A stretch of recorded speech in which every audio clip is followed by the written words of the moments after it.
What's up, my brothers?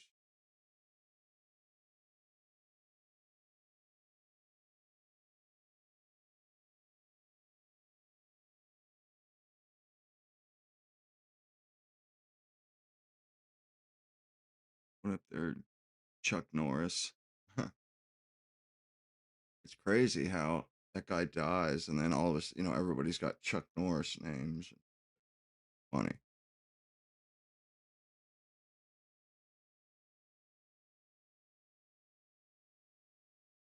Yeah, I've just been kind of thinking a little bit this weekend. You know, I don't know. Something always is eating at me. I want to say it's like every week. You know, I'll be thinking about something. There's just something that I have to say. And it's just like I feel like I have to say it. And I just think it's kind of funny because like I don't go out of my way to research anything or do anything. It's just how I am, you know. If seems to always be something fresh. I'm thinking about some new future problem that tends to be a lot of times what I'll be thinking about.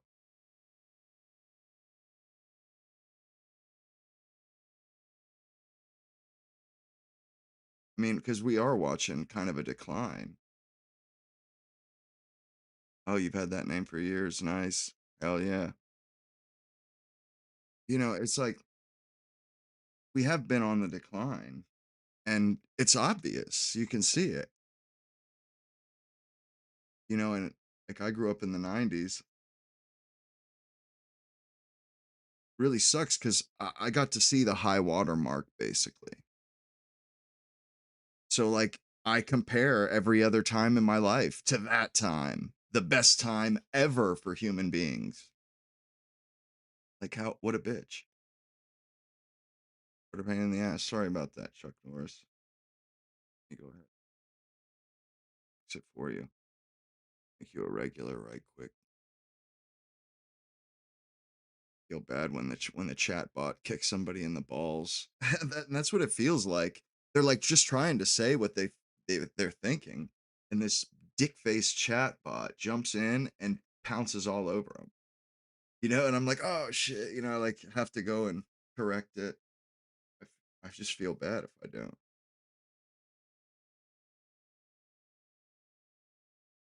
Yeah, I can make you a regular though. Where the bot completely, uh, you're not the bot doesn't fuck with you anymore because you do have to have some kind of a bot. I can't watch the bot at all times.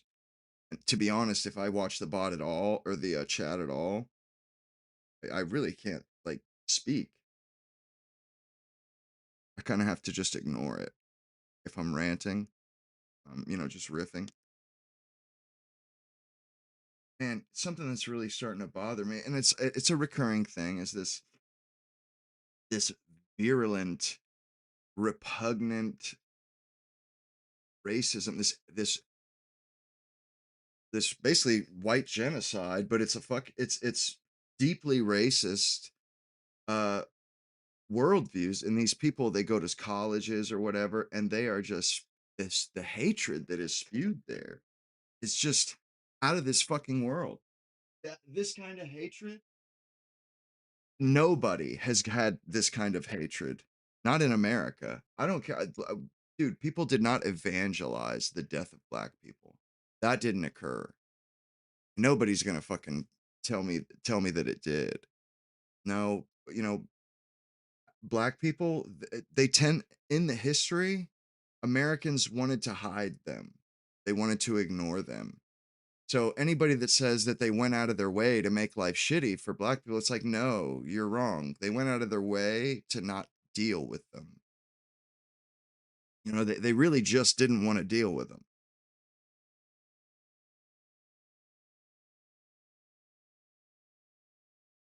And really, I wish, it's awful how white men, white people and white men in particular, we're the only people you can discriminate against legally. Like, you can, if you walk into a white guy's business, there will always be some diversity there. There will always be at least a Spanish guy, a Asian guy, black guy. It's illegal to discriminate. So he has to hire colored people. Well, you go into a Spanish guy's restaurant or store, you go into a black guy's store, they can have only black people hired in there. What's up, Alex? They'll have all black people. Not one white person, no diversity. That's that's totally acceptable. But you can't have a white business where it's all white workers. Then that's racism. Well, that's bullshit. You know, I live in America and there's no such thing as a 100% white business. That's outlawed. That has to change, man. Like that really has to change. Going forward, that can't be. Like we have to advocate and change this because yo, man, we don't feel guilty about shit. The people that made those laws, they felt guilty about something. Well, I didn't do the things that they were felt guilty about. Those things they were nothing to do with me. And it's absolutely unacceptable that we're the only white men are the only people that can't own be 100% of a business. We're the only ones.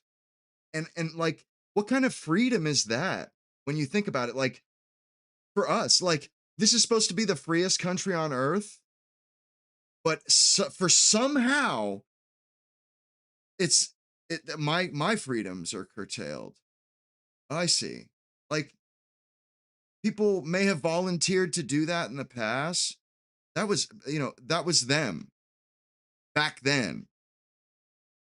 It's now in the present with me. I didn't do any of these things. I'm not guilty of anything. Why am I being punished as though, like, what the hell, man? This isn't no good. And, you see those campaigns where it'll be like virulent fucking, some virulent fucking racism, anti-white, like a white genocide should happen. Like, just say it for the hell, like for no, just say it because, and nobody says anything. It's but if somebody puts a flyer up that says it's okay to be white, oh man, holy shit, they should riot and burn down that city. Pretty much, that's what happens. Pretty much, just about that much happens. But you can say, all white people should die. Like, and it's totally fine.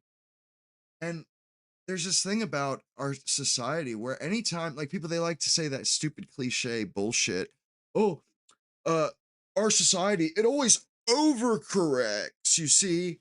Yeah, anytime there's a problem it overcorrects. Yeah, well, apparently it does. Apparently it does. Because anytime that it tries to correct anything, it overcorrects. Not just like I don't know why that's cliche, but it's real. Like, okay, some white people discriminated against black people back in the day. Okay. But no, because of that, because of some white people, apparently, supposedly, I have to be discriminated against and I have to be treated a certain way. And it's just like, it just fucking pisses me off. Like, we're still dealing with all this bullshit.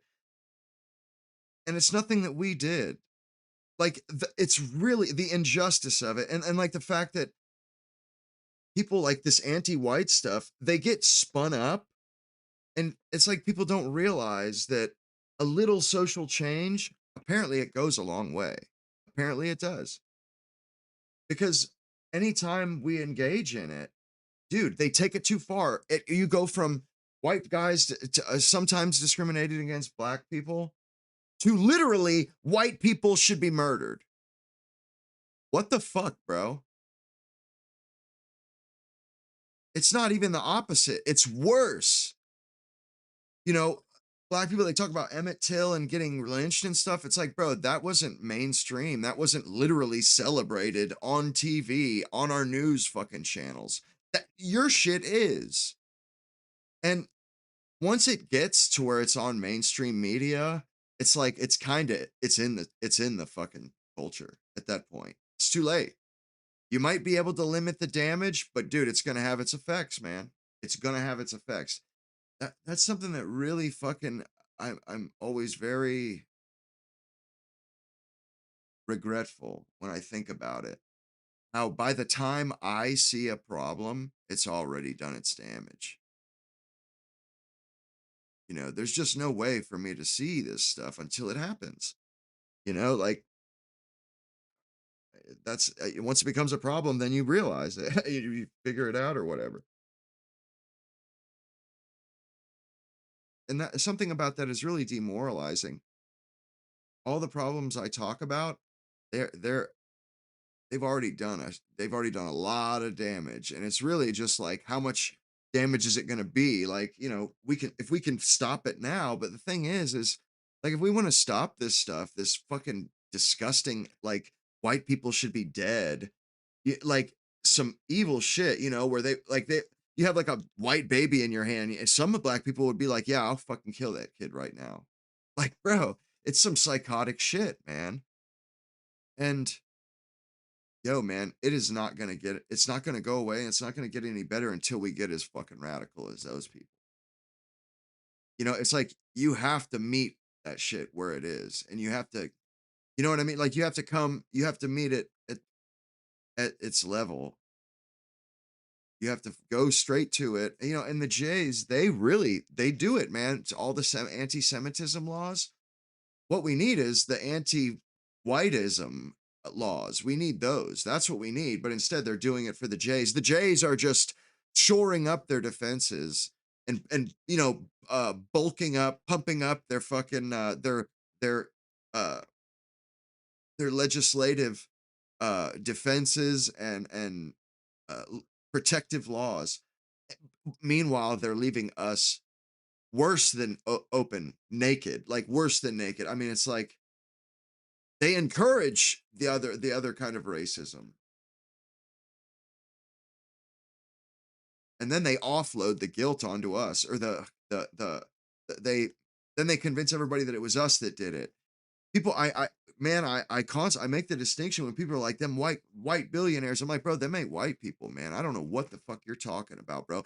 They don't think they're white people, and we don't think they're white people. So, bro, they ain't, man. I mean, I get it. They're fucking doing a psyop on your dumb ass, but like, that's not how it is, man. Those people do not represent us and our values. They're not even Christian, man.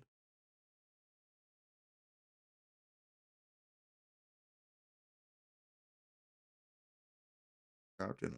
Oh.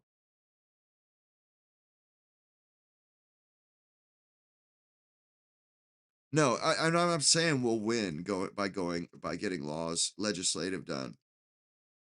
What I'm saying, like, and like I kind of hinted at is like, no, we have to get as serious as them, as radical as them, as like amped up and like ready to get, like we have to attack that shit and like have to like walk into the fucking fire, man.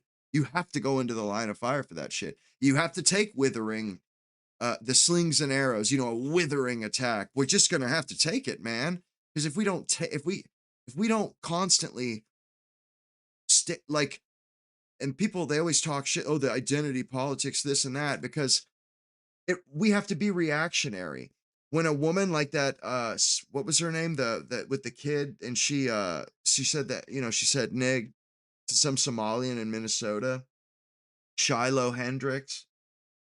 Bro, we have to stand up and protect those people, and fucking we have to circle the wagons. We have to lay a warm embrace. Like, we have to protect them. That's the only, like, that's how we, and maybe that way in particular is somewhat divisive because because it's very visible. That's the point of it. But I guess that could be divisive too, but I swear, man, it's like, it's not enough for us to just be like, hey, that's racist. You shouldn't be doing that. Nah, that ain't enough, man. It ain't enough, bro, because when they come at it, at least they're not, they're not this meh, wagging their finger like, I mean, that is just, it's a feckless response. It's a feckless response. We have to, I mean, we honestly, we have to stand up for it. And like the Islamic people, Muslims, bro, you can't talk shit about their religion at all because they're willing to take the withering abuse. They're willing to give their life,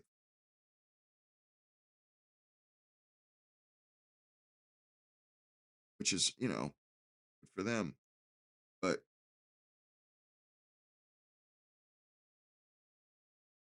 like the cultural attack against us, and because they've infected our women, and our women are, they're a big part of the population and very vocal, it's particularly pernicious. Seriously, it's a very pernicious. It's like, it may be the death of us, because this stuff, it's so fucking toxic and corrosive, man. And it's almost like a cancer. And when you see it happen, you're like, oh my God, because that shit just, it's like fucking, like lightning of energy, just fucking spewing out and hitting everything it can, anything that's living imbibes the shit. Because, anytime anybody shows the videos on YouTube, or shows like, you see like a flyer that says some evil shit, or you hear somebody saying some evil shit, bro, it's so easy to just go along with that shit. It's so easy to just be like, yeah, what he said. Like, I know what it feels like to be in that situation. And the fuck? And like, what's fucked up, man, is only in our society, like, because we're decent, you know, because we're decent, we get this treatment. Because we're not evil, you know, we genuinely just want to live and let live. But man, there are a lot of evil people out there, and they don't want people to just want to live and let live. Yeah, I mean, it's gonna be bumpy.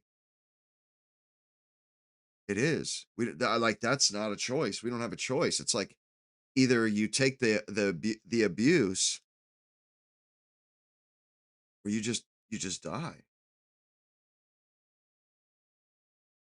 And another thing, like the fact that the state is backing it, it's just like, holy fuck, man. They have our women. It's a state backed, regime backed.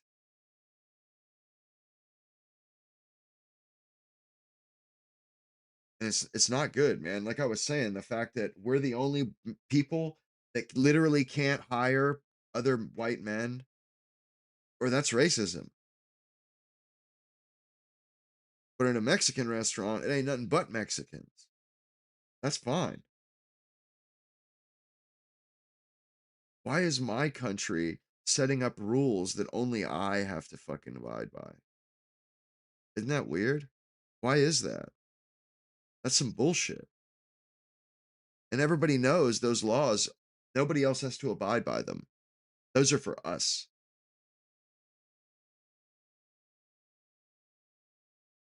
Those are for us, man. Us and us alone. Like, we have to start thinking about things differently, bro. This is like, when you think of, they like want you to think of these laws as if they affect the whole country. That's not the case, man. Like how you picture them in your head. Nah, man. These laws, they go out and they target a super narrow band of bandwidth, or a section of the bandwidth of society. Us.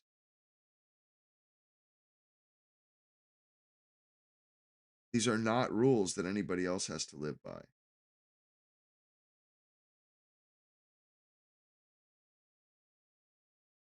You know, black people, it's just kind of understood that they can't be racist. And if it isn't, like, what if you say it, you're like, what the fuck? Why are you being racist? They'll be like, I can't be racist. What are you talking about? So they always have like this one get out of jail free card. I can't be racist. I'm black. And it's like, yeah, you can. Bigotry against a group for their skin color, that's racism. Yeah, sorry. Yeah, you're a racist. That's exactly what you're doing.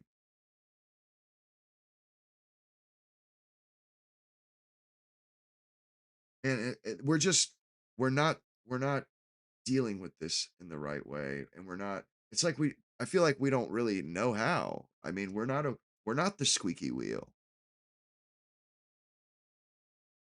You know, we're not the the bitchy and moaning wife, or like that's just not how we are. You know, we kind of just do our shit, get the shit done, and go home. You know, very much so about production and efficiency. Like,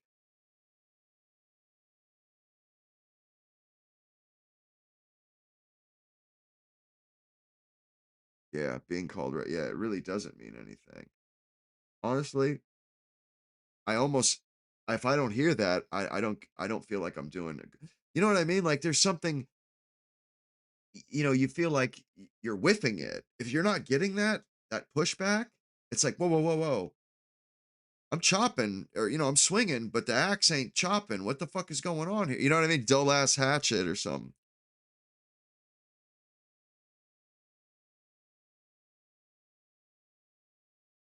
And it hits in it's like a cascade, man. It hits so many different ways. It doesn't just it's not attacking us just in one realm.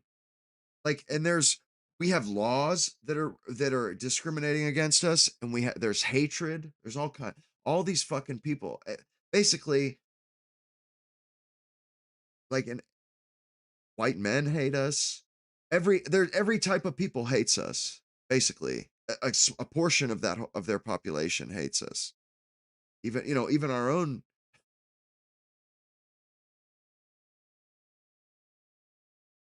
And you know, the reason why I'm saying it like that is because it's like we're getting it from everybody, from every direction, and that's what I mean. Why it's so.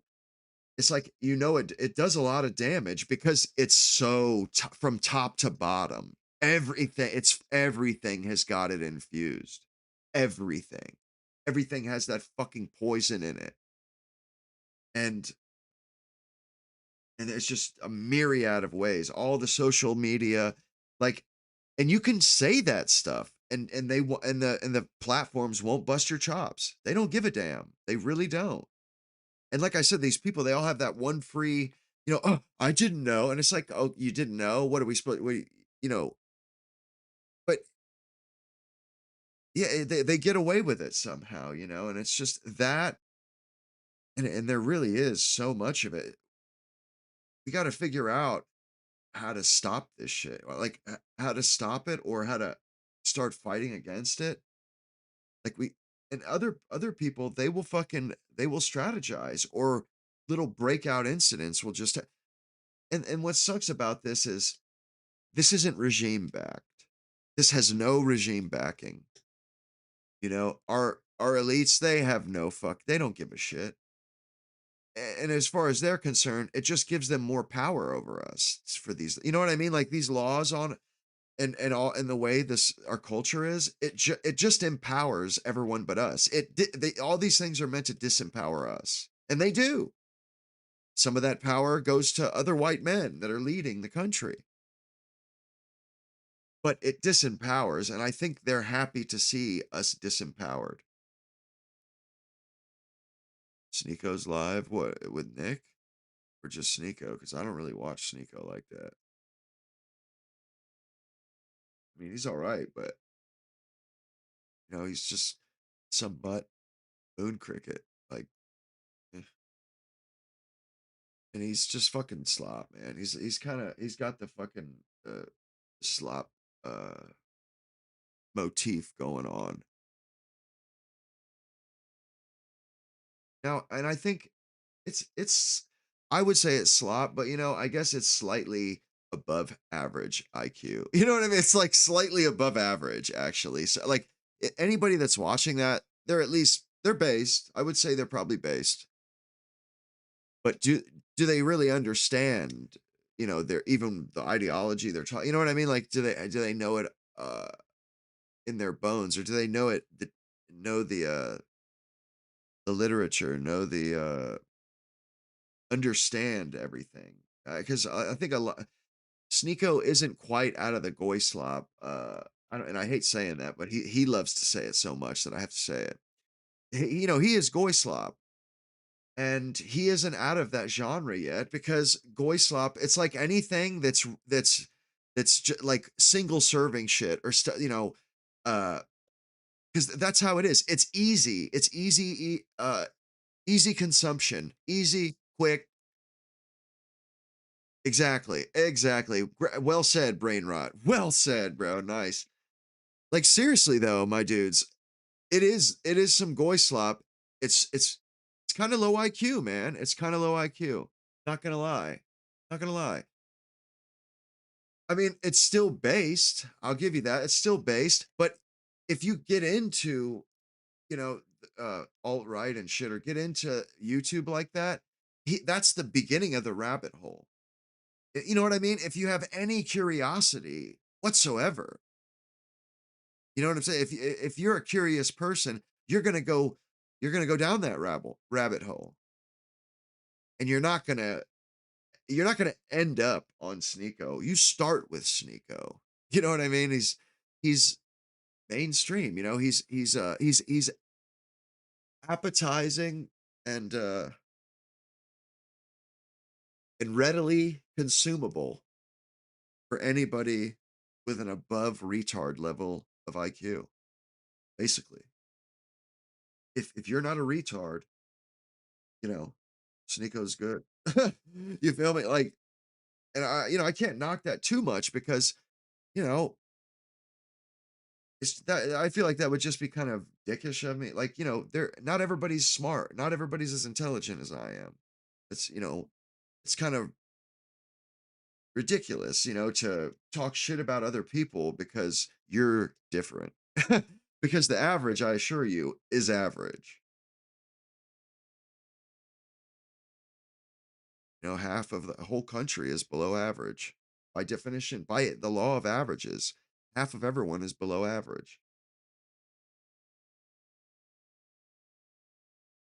You got to think about things like that too. Keep that in mind. Like, there's a lot of stupid motherfuckers out there. You can't discount that either. There's so many of them. And that's the thing about, people that are oblivious like that. There's that Dunning-Kruger effect where they can think they're really smart because they're an idiot and they don't know shit. They don't even know how dumb they are. Whereas typically, yeah, they're so dumb that they think they're really smart. And some people are that way. It's like they just naturally assume that, when really what's happening is people are like so surprised by their stupidity that they don't even say anything. You know what I mean? Like, and they're the kind of person that is off-putting, and that people don't even explain themselves. You know what I mean? Like, they just like, oh, wash my hands of that person. They don't even want to waste their time, speaking once they realize it. So that person never hears that you're a fucking asshole articulated, or hey, you're dumb. They never hear that, or they just, some people are so fucking stubborn, or they're just so thick-headed that doesn't ever get to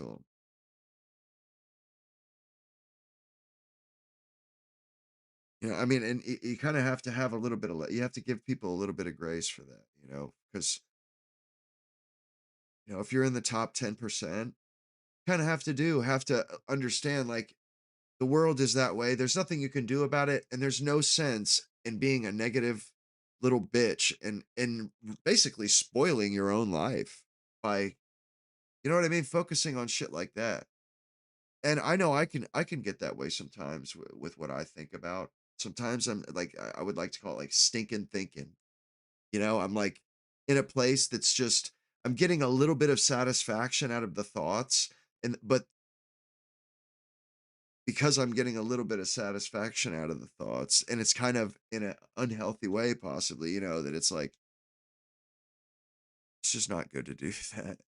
I try not to. I do like I try to be self-aware, and if I start I don't let it get out of control. I try to keep it moving, continually, solving different problems. I don't want to get locked in some negative spiral, and I have like a pretty good mechanism for that. It's like, at some point I just start getting feeling off put. I'm like, whoa, whoa, I need to, that's enough of this. You know what I mean? Like, and like if I were to keep going into something when I felt that way, that well, yeah, then I would have there would be a problem. But it just gets off-putting to me. I don't want to feel negative all day. I don't want to see things negatively. Like, and there's something to that because you can get discouraged, and like it's possible, and I want to avoid that if I can. So some people, it's like they don't know what they're smart, but they're not smart enough to know their what's good for them. And I know when shit's bad for me. Like social media, I stopped using Facebook at like 21 or 22 because it would make me feel so shitty. And this come out in studies and shit since then, but it would make me feel shitty. And I'd be so jealous of how everybody's just their lives look great. They were just living life to the fullest. And me, I'm sitting in my fucking parent. You know what I mean? Like I'm just not doing shit, or it wasn't doing shit at the time. And finally, though, I did end up with a girlfriend, and I put together a collage like everybody else and put up this facade, and it looked. I remember thinking, man, I wish I was that guy. Like, bro, straight up, I wish I was that guy. And that's when you know that's what social media is for. When like that's even you acknowledge what you're doing it for. And then I realized I was like, oh shit, man, none of this is real. None of this is real. All of this is a facade. So why the fuck am I even looking? It's just making me feel bad. I'm getting nothing else out of it but that. I said, no thanks. Mm-mm. I just stopped using it. I don't want to, I don't want to feel the pressure. Like that's pressure on you. And, you know, pressure is corrosive. You know what I mean? Like erosion, that's nothing but time and pressure. Dude, you can erode a Grand Canyon away of stone, like granite, and you just time and pressure, and it disappears. And seeing the pressure, there's a certain amount of social pressure when you're looking at other people's photos.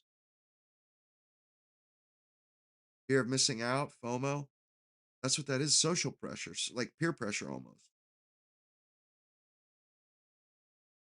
That is going to have an effect on you in your life. It is going to change you as a person if you let it.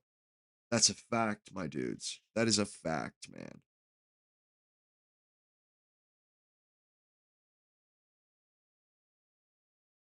I try to limit the amount of things that I allow to have an effect on me because everything, if I try to weed out the bad stuff, the stuff that could cause me to fall, because I've had bad habits before.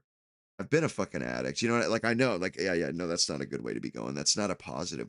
And you kind of instinctually know when something is negative or it's like, ugh, there's something about that. I'm just, you know what I'm saying? Like you should have a good compass for that, a good feel for when an idea just comes off as negative. It's like, I don't know about that. I think I'm good. I'm not. You can't take yourself so seriously as that. I mean, there's something it's I feel like it's kind of a modesty, you know what I mean? Just kind of making sure that you never do anything too extreme. And that's kind of a good way to be just moderate.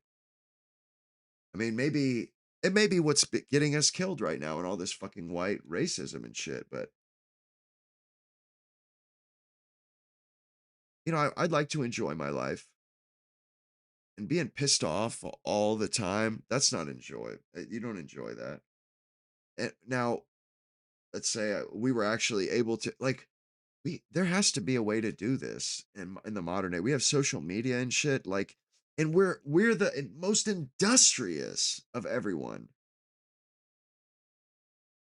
Why have we not figured out a way to fix this with social media?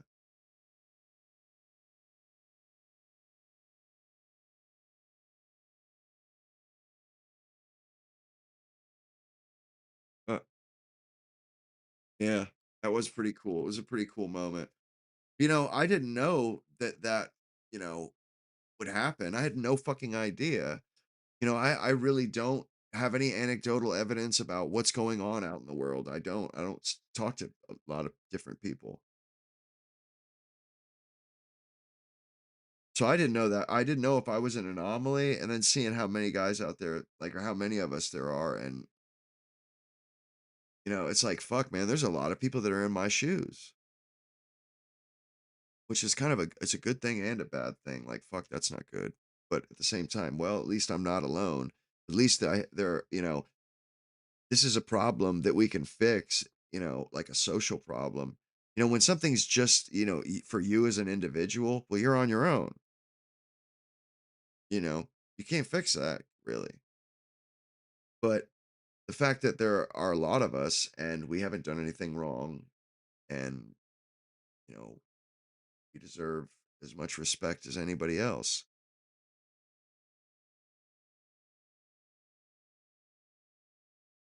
And honestly, we deserve more opportunity, not less. Like, my people built this fucking country. Well, how would I deserve less opportunity because of that? The fact that what these people enjoy that have come here, they enjoy what my people fucking built. I should get extra because of that. There should be due deference for the people that created this place. Like, seriously, there should be. It's that way in every other country, but Western.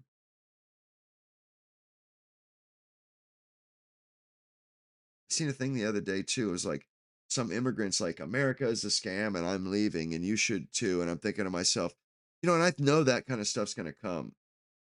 That when if we ever have like a collapse, or not a collapse, but like a depression or something, people are gonna haul ass. It's not gonna be like the Great Depression where these motherfuckers we're gonna be fighting over scraps out of garbage cans with these people. Nah, they're gonna leave as soon as it becomes a little bit uncomfortable here. They're gonna haul ass, and that kind of that's kind of white pilling because I know we're gonna see a decline. We're gonna see a change. And right now, everybody, like what that person said in that post is bullshit. But it's obviously propaganda. But eventually, that will be true. Eventually, that will be true, and the rest of the world will eventually understand that, and they'll stop coming here.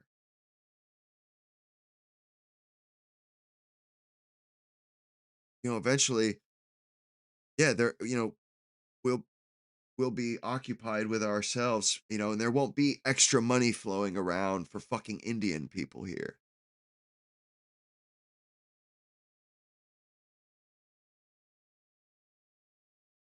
Like, and I think a lot of social change will happen on its own. Pretty sure. It seems obvious to me.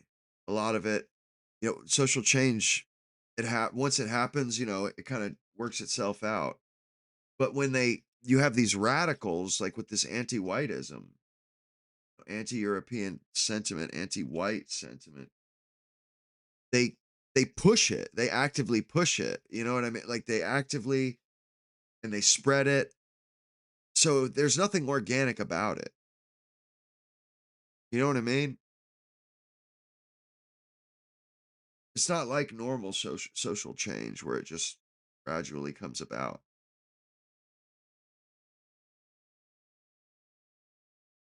and that's kind of why it's our nature. It's kind of now that's turned against us when it comes to that kind of stuff.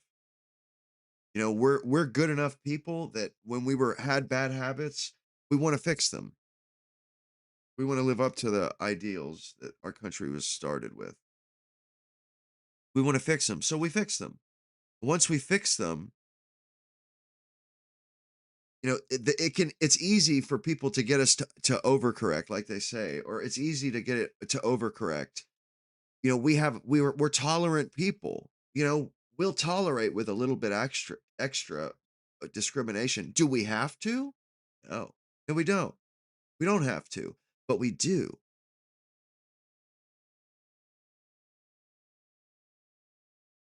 And that's what I mean. That same goodness, that that same goodness of heart that caused us to, you know, get introspective and accept that, you know, there were some things we needed to change. That same goodness is what they prey on when we let off the gas. And that's what we did. We let off the gas. And then they're like, "Oh, well, then we're gonna fucking step on it." You know what I mean? Like, as soon as we took our foot off the pedal, they just put their foot on the pedal. It's one way. You know, the momentum goes one way or the other. I feel like,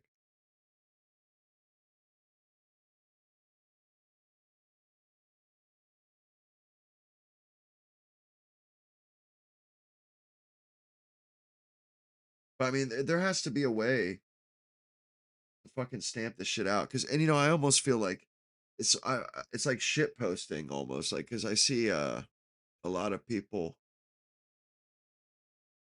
they'll do those the posts, the memes that are like, kill all white babies or so, you know, something really, really incendiary, something that kind of makes your blood boil and makes you want to, you know, like fight back.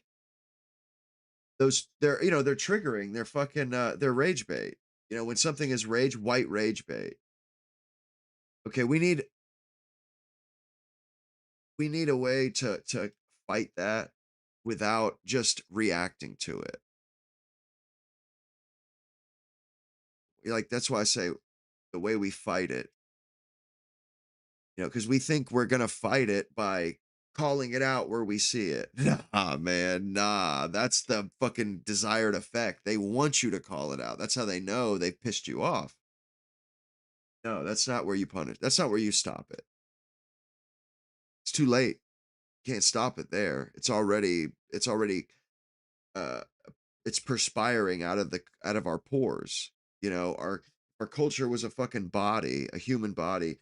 Yeah, that shit would already be coming out of our pores. We've already fucking digested and fucking yeah, we've already fucking imbibed that shit. You know, if you're fighting it on Twitter.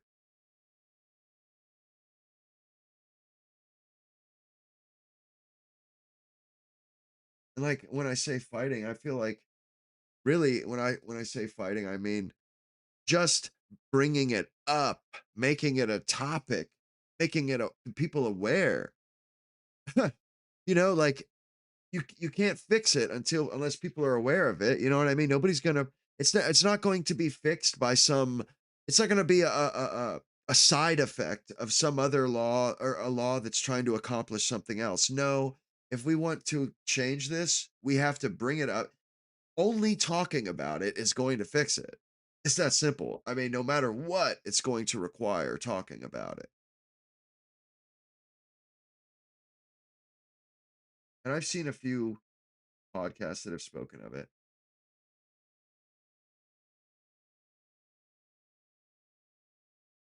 but you know, I haven't seen it to the level that I would be willing to say that it's backed by the regime. It's regime backed because you know, it would if we had seen a whole spree of articles, okay, then it's backed by then it's backed by the regime.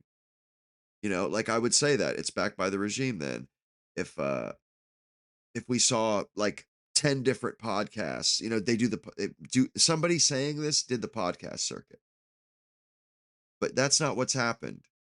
Kind of these underground or low key podcasts are doing it. And that to me, okay, then this is really grassroots. This is really a sentiment that is currently bubbling in the zeitgeist, bubbling uh, the dialogue or social dialogue, because it is. It definitely is. I'm not the only one to say anything.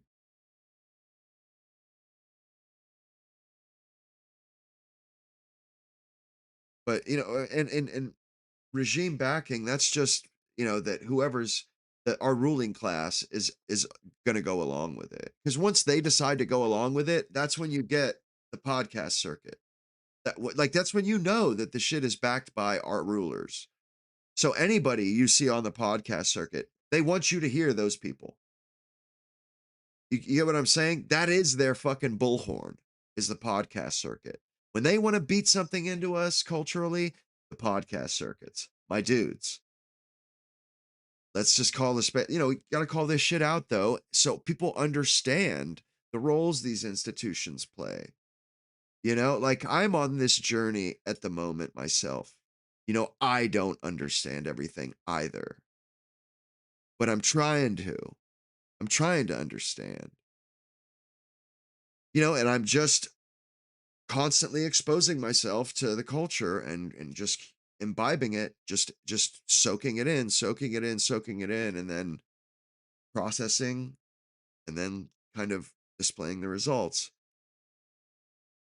I don't know how to fix this stuff, but I'm trying to figure it out. I don't know what the problems are. I don't at their root or how you fix them, but I'm trying to figure it out, because the people that we task to do this kind of stuff, they're asleep at the wheel. Straight up, man. That's Sandra, what was it? Or no, Deborah So with that sextinction.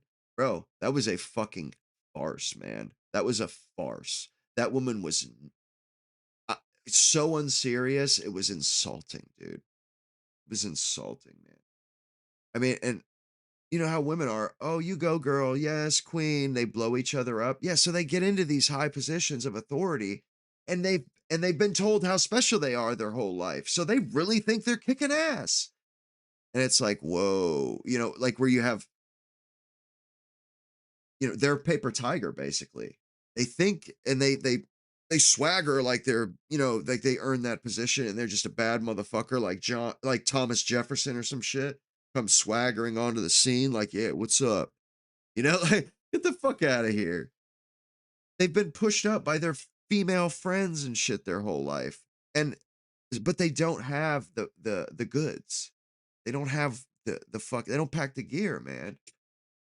And so we're not getting the hard-hitting journalism, the hard-boiled shit that like fucking film noir was about, like the kind of greasy, gritty underbelly of shit. We don't get that anymore, man.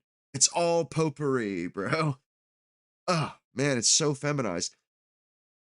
But we could it's changing, and we can change it further still. We can actually do something about this. You know what I mean? And like, but we just have to decide to, and we need to decide to. Because I mean, what is social media for if we don't use it to better our lot? And the people that we pay our taxes to figure this shit out, they're not doing it, my boys, my dudes. They ain't doing it. Like I said, that Deborah So fucking joke. They're all jokes. They're all jokes, man. And they're like they're a V8, but three of the fucking cylinders ain't firing. You know what I'm saying? So the response, and like the antibody response of our society that we expect as citizens, that fights off outside ideologies or evil shit, like those antibodies, they're not working like they did in the 50s and the 40s or 60s. No, they're running on 5 out of 8 cylinders. So we're not getting the backlash. We're not getting the action. The Our elites are really letting us down on the job here. They're really fucking up, because those academic positions like scientists, the people that write books, the thought leaders, the fact that those are a bunch of fucking half baked you know, poorly educated women are in all these positions. Like, I fear that, there because nobody's really calling this out and saying, whoa, whoa, wait a second, we have a competence issue up here, guys. It's not just with the fucking aircraft pilots. Okay, that's the most immediate thing. And like, that you really don't want that. Like, that would be awful because, that has real, like, you have a female captain of your flight. I would fucking turn that shit down, dude. I'm not trying to get any place that urgent where I'd be willing to take that risk. It's the same thing, man, with all these other positions, bro. Okay, airplane pilot, that's a very specific strata of our elite. These like there's a few left, and guess who they are? They're all white men, basically. Victor Davis Hanson, Tucker Carlson, Brett Weinstein. These are the only people that seem to have any. Oh shit. These are the only people that seem to have any competence. All these other people, they're in fucking la la land.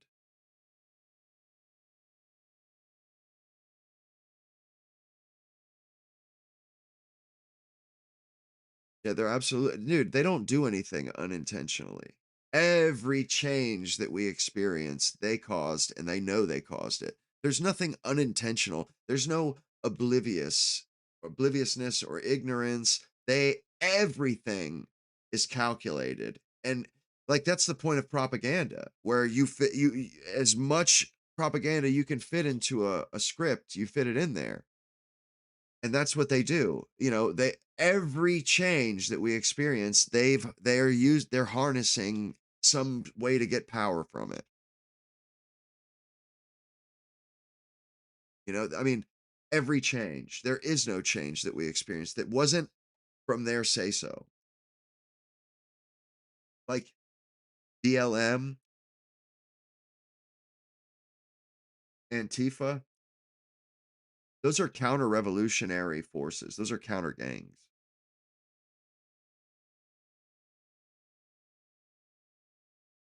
Like in the Proud Boys, it was like it was half fed, half the people in there were feds, CIs. But that would be a real um movement of the working class, would be something like the Proud Boys. It'd be America first, for sure. Be America first. But of course it isn't, because they're going to take over, and they're going to fucking infect whatever we create grassroots, whatever we bring about with our genuine grassroots organic feeling, they're going to co-opt it. But not only are they going to co-opt it, they're going to activate their shock troops. We all know this.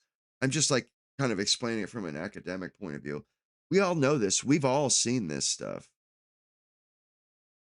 That Antifa is just the Democrat machine. It's just the fucking shock troops.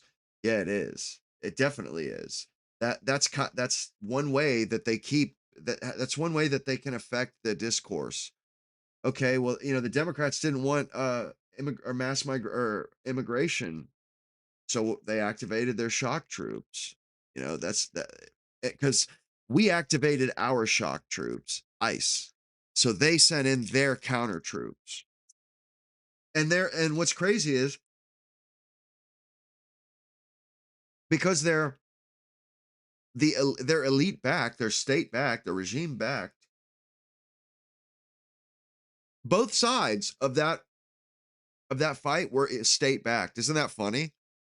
ICE, state backed and Republican backed, but literally federally backed. And then Antifa, same thing basically. It's backed, but not through official channels. But the people that pay for both of those forces are this. It's the same. It's our elite.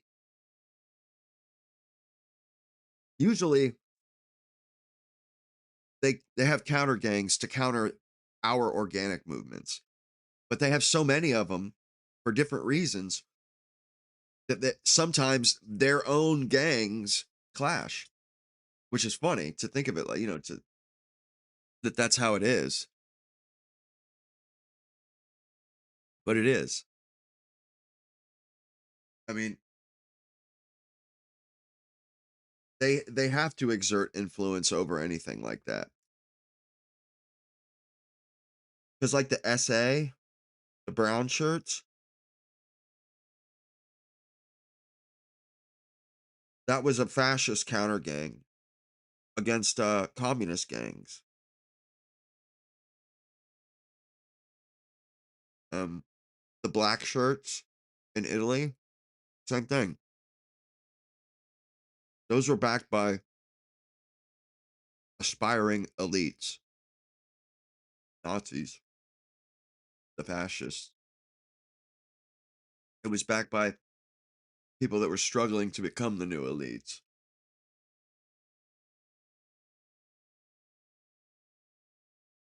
And our organic movements, they typically aren't organized all that well. When they start organizing, that's basically when the establishment takes them over. It's like it's almost a natural occurrence too. Just the fact because you're organizing, organize an oligarchy, they go hand in hand.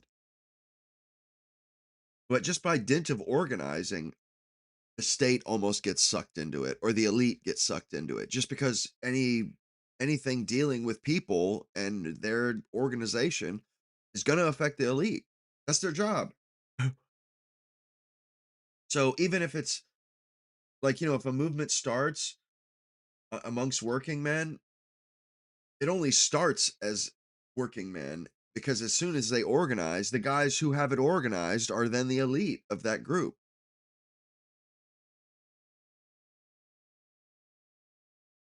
Like unions.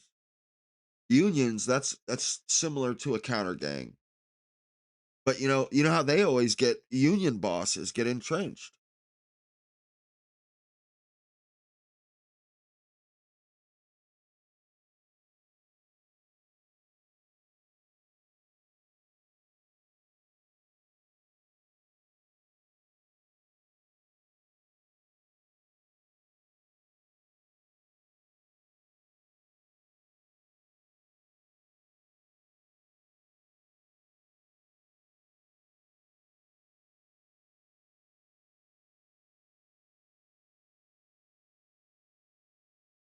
Go ahead, Rogue.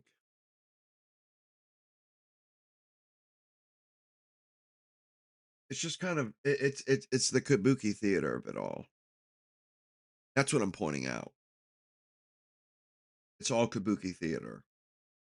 Antifa, they're supposed to be this paramilitary almost, anti-fascist, but really just fascists.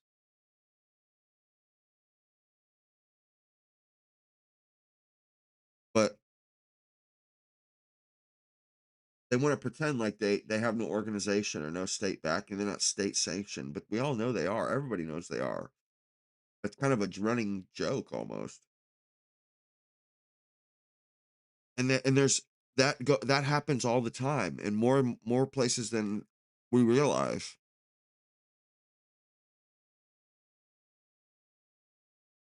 It's similar to a limited hangout, like when Nick talks about it. It's like they're providing the structure, the infrastructure, and you just fill it.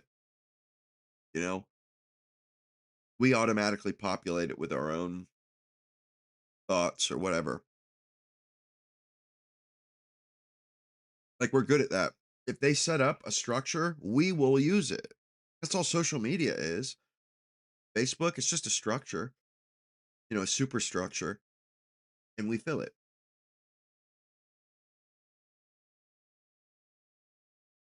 And that's kind of how they control us. Facebook is just another one of those tools. It's just a modern version.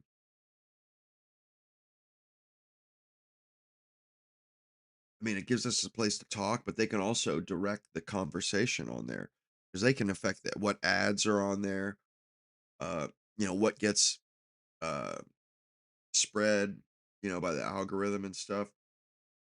But like technology, the elites love technology because that's why they have such an efficient grip. Like imagine when the radio would be the first instance of it, but imagine when television came out. You know how people would be glued to a television. Imagine when the elites saw what that did to people. You remember how they say, "Oh, movies are going to be the greatest invention ever," in humans. Yeah, that's because the elites saw the utility of this. When they see people staring at a TV locked in, bro, all they see is, "Holy shit, that is a compliant subject." Bread and circuses, baby.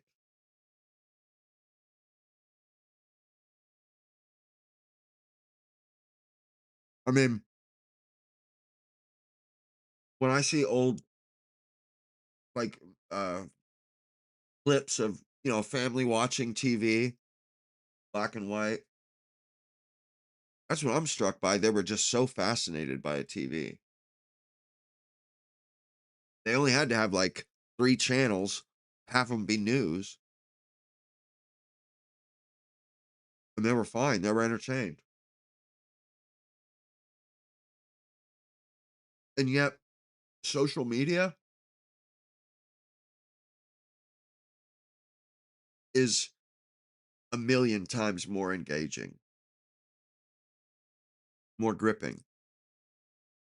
It's like you can't be lukewarm with social media. There is no one foot in, one foot out. Uh-uh. You're either in it up to your neck or you ain't in it at all. There is no fucking halfway. If you think if you think a social media platform is not good for you, you have to you have to not use it at all. You know what I mean? Like because no matter if you use it at all, you're going to use it and it'll be full throttle. Like that's what I've noticed. You're going to use it often. But the ones that I do use, I use them quite a bit. Like I use X, YouTube.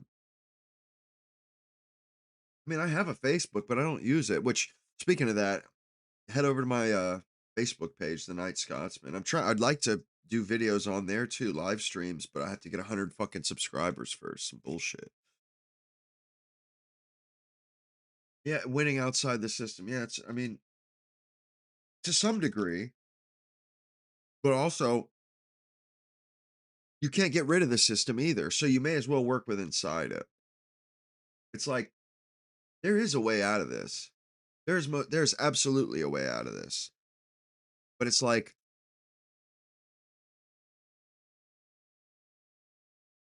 it's gonna be a tightrope walk.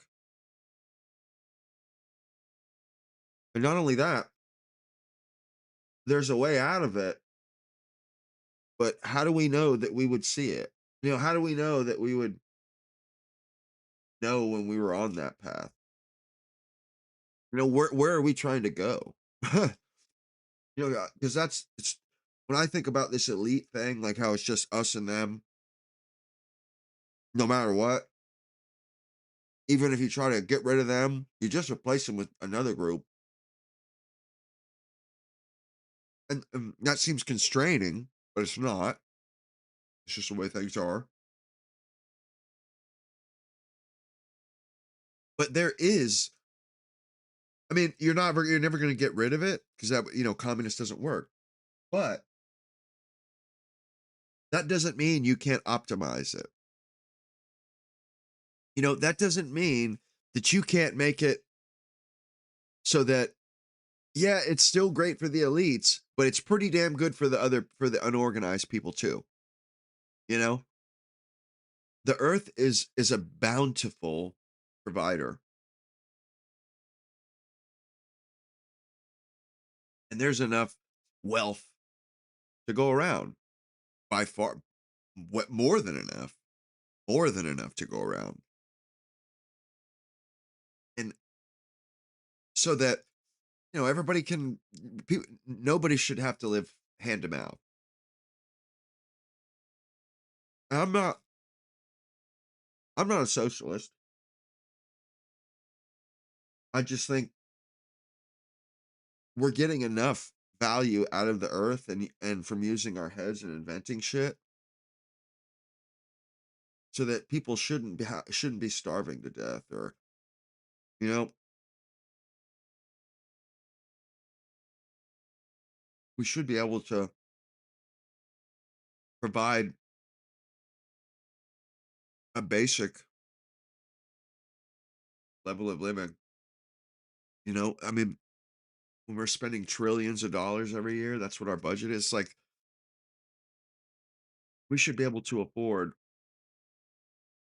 taking care of people. And I don't necessarily want the government to like start doing this stuff, but I mean, it is an issue. It may not be an issue for the government to solve, but it is an issue. And I have to think about that stuff. And sometimes, yeah, it can be kind of a shitty topic, and it can be doom and gloom. But if you don't, you have to have those conversations nonetheless. Like, I don't like going down those rabbit holes. I really don't. This anti-white hatred, bro, it's awful. It's absolutely awful. I want to pull my fucking hair out, man. Like it just makes my blood boil. And it's almost like, well, I hope they actually. I almost feel like, you know what? If they're gonna if this is gonna happen, they're just gonna genocide us. I hope it happens quick because they're gonna regret the hell out of it, you know. And then I think to myself like, ugh, that's an awful way to think about it. So that nobody does anything and nobody fixes it. And then there's the opposite extreme where you go out and kill somebody. You become a nut job. Now, honestly, I don't think that's gonna fix anything. But like there has to be a way to fix it. And you have to think about it and consider it and weigh different scenarios. And I mean, I'm just feeling it out the best I know how, just like everybody else. Because if you want to know the truth, there is no fucking book. There is no instruction set. We're in fucking uncharted waters. 100%.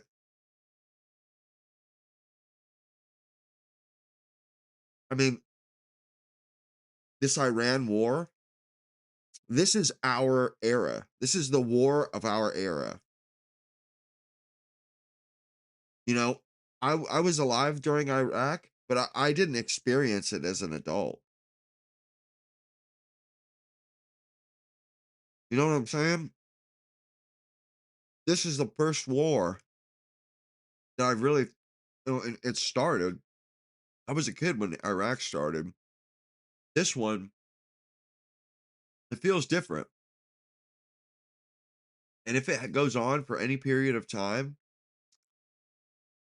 it's going to take up a big place culturally.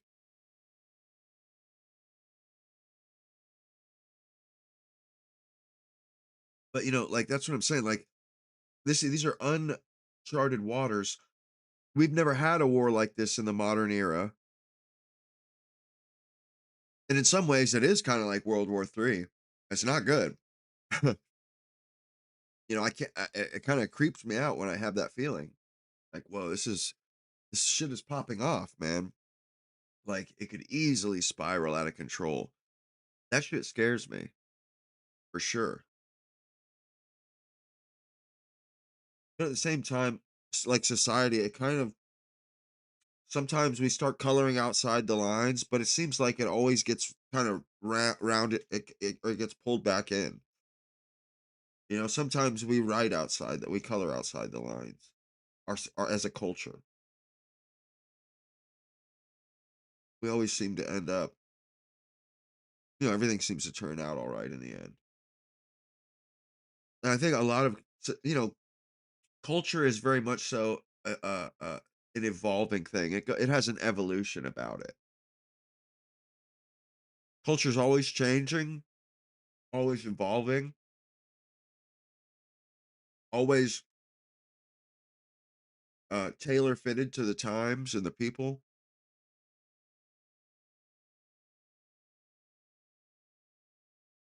So all the behaviors we have, our way of life, they all get to where they're at for a reason. But like even beyond that, even deeper than that, is like our subconscious proclivities, the things that we kind of lean or we're partial to certain points of view, or we have feelings that cause us to stick to our own people. The in group out group stuff, like instincts. That's what colors human beings, and that's what makes us all do that, exhibit the same types of behaviors socially and stuff. And subconsciously, there are mechanisms, just like with DNA and evolution. DNA has all the different mechanisms to make sure the cells are healthy, make sure that the DNA is always a fresh copy. It never deteriorates and degrades. You know what I'm saying? Like there's safeguards built in. But there's the same thing going on mentally, like for sure. And there's like society is it's a self-cleaning thing, But I think right now we're not dealing with organic destruction. This shit is willful, deliberate, so it has a greater impact. Like if it was just the backlash to white people's behavior, it wouldn't be how it is now. If it was just a backlash to us being racist, it wouldn't be so virulent. It would be proportionally sized, or the outrage would be proportional, so that to be a corrective.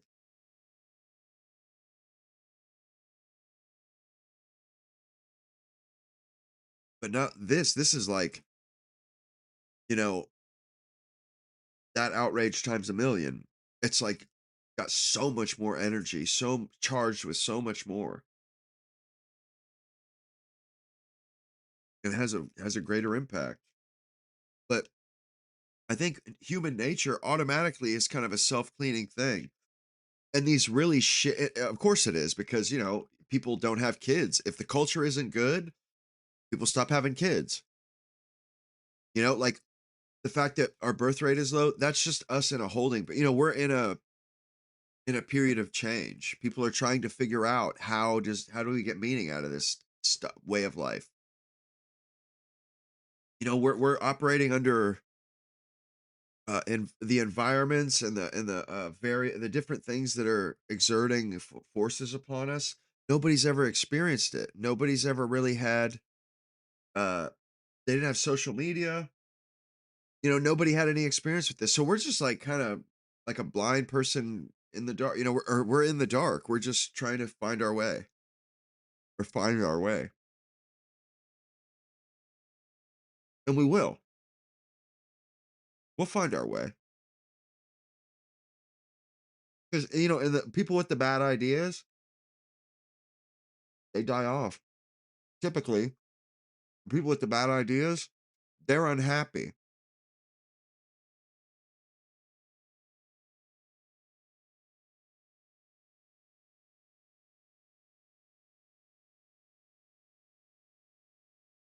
Yeah, you're right about that. Yeah, when you try to help someone, like that's where the term "biting the hand that feeds you." That's where that comes from. You try to help somebody and they fucking, yeah. I mean, sometimes, yeah, that's people's reaction. But and the reason why I was saying, like, with this the self-cleaning culture, so there's automatically going to be some pressure from that, like there's going to be pressure from the culture at large to get rid of that, to that's not going to make it mainstream. It's trying to, but there's automatically a, a pressure that kind of, keeps that from happening. That's the natural pressure. And but we can get behind that and contribute, multiply, be a force multiplier. But right now, nobody's saying anything. Matter of fact, the only people that are saying anything are black people. That Parman JC and Andre Williams, bro, they do videos about this, and they're like, "Yeah, this is crazy. This is evil. This is racism." Like it's no different.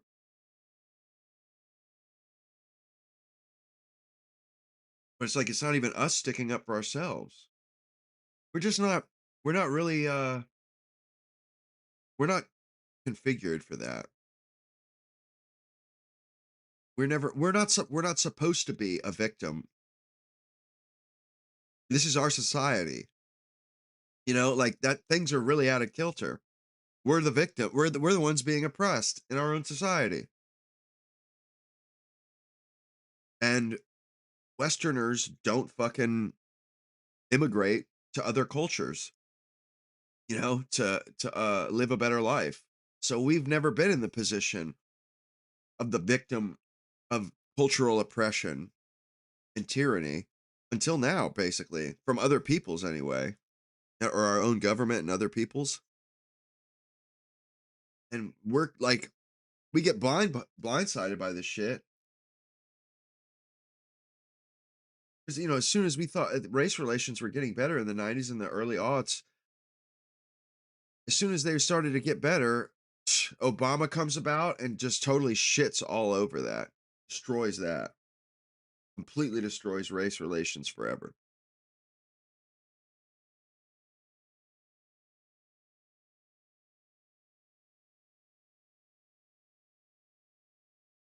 And that's some bullshit.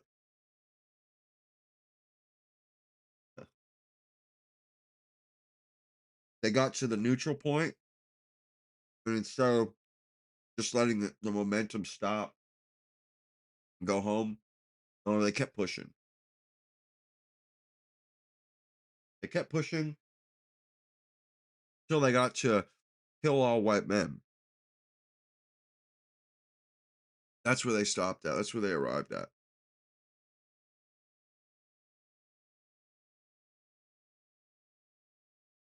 And it's just so fucking evil. Like when have white men ever said kill such and such person, group of people? Like like outright like that for a specific, like I don't think there was ever positive pressure to that effect where people were like chanting it. It's always something that's kind of like it's like the seedy underbelly of society. Our society never, like the culture at large, never endorsed lynching and shit like that, you know?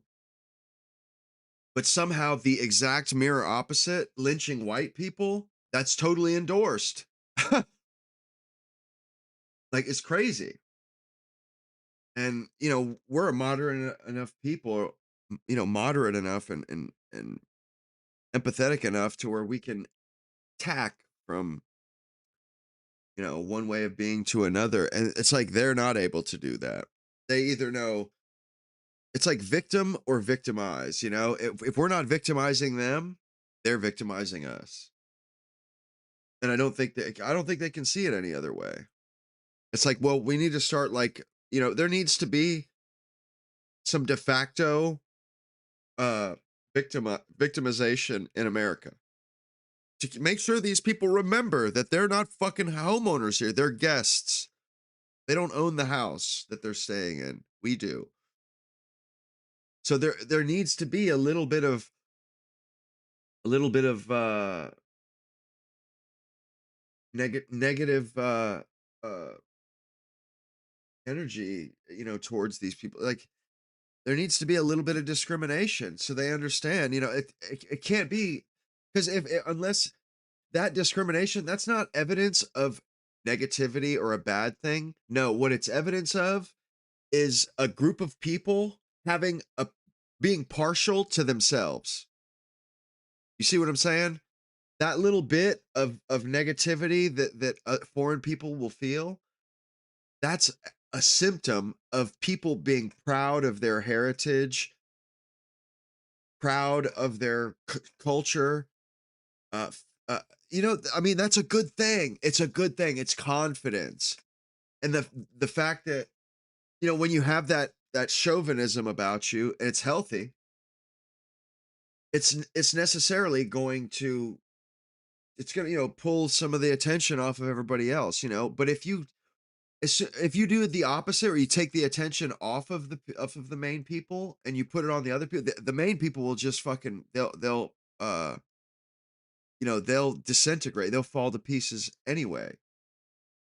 It's like if a culture doesn't put itself first, if it doesn't put its own people first, it puts them last.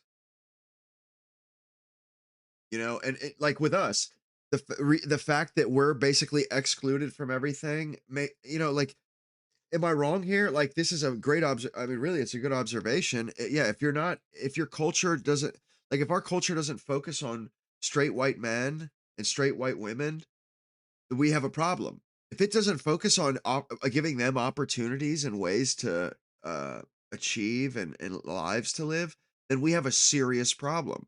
Like, we can't exist without that. That's like, we don't exist without that. We're like in limbo right now. We really don't exist until we get that down.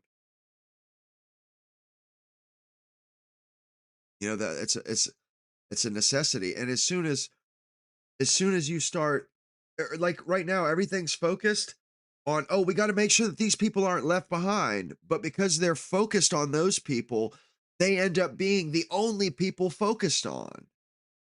You see what I'm saying? And so they are only focused on like 10% of people. What the fuck? Why don't you focus on the 60%, and then once you do that, we'll figure out them, because they're only 10 fucking percent. Hello? You have to put the people first that produce everything, that pay all the taxes. Those people have to be put first. If you want them to pay taxes, you have to give them opportunities at careers. Like, it just blows my mind that our elite didn't realize this. Like, yeah, if we deny white men opportunities in America, fuck, we won't be able to tax them anymore. They won't have any money. Like, how did they not see that? Do you think that you're just gonna like discriminate against this group and it's just gonna be hunky? Like, it's not gonna have any downstream effects? It's ridiculous. And what they've done is essentially, basically, they've made us, uh, a de facto untouchable class. Practically, we are a artificial lower class, artificial serf class. We're being held down. We have a jackboot on our neck.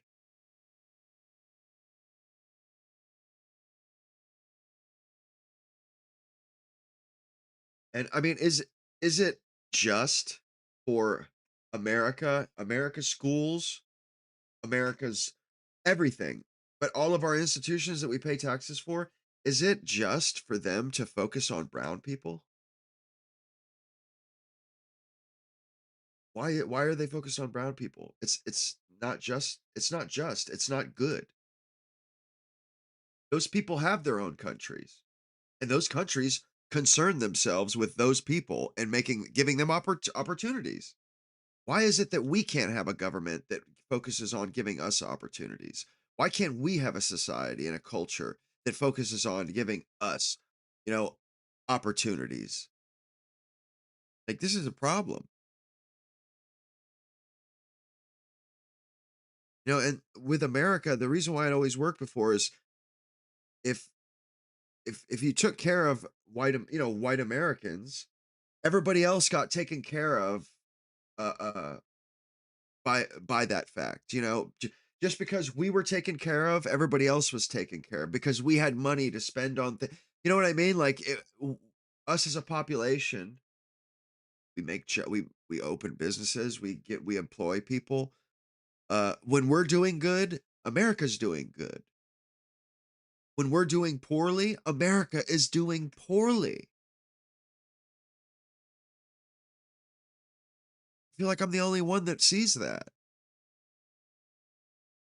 You know what I mean? Like when they say, "Oh, young white men, they're struggling," and they act as though they're not saying, "Oh shit, we're struggling as a society. We're struggling as a culture. We're struggling as a nation, as a state, as a fucking idea. We're struggling." And they don't realize that the two are synonymous. They're the same fucking thing. White men. Well, if you're talking about white American men, you're talking about America. That's a fact.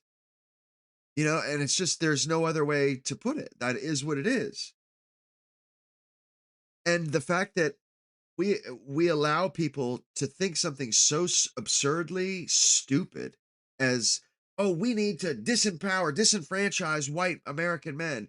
We need to kill white American men. We need to put them under our boot heel and crush them into the mud. They don't realize that that's literally just cutting off their own fucking, it's like, you know, fucking gouging take losing or giving an eye up to spite your face, or cutting off your nose to spite your face. It makes no fucking sense. But nobody's ever told them that before. They don't even understand that, oh, my prospects in America are directly contingent on whether or not this other demographic group does well or does poorly. My fucking quality of life is tied to that demographic group. It's not, I didn't, make this shit up, and I didn't make it this way. It's just how it is. And if you go to India, the straight male Indian demographic has to be doing the best, or the country is doing, the country is correlated to how good they're doing.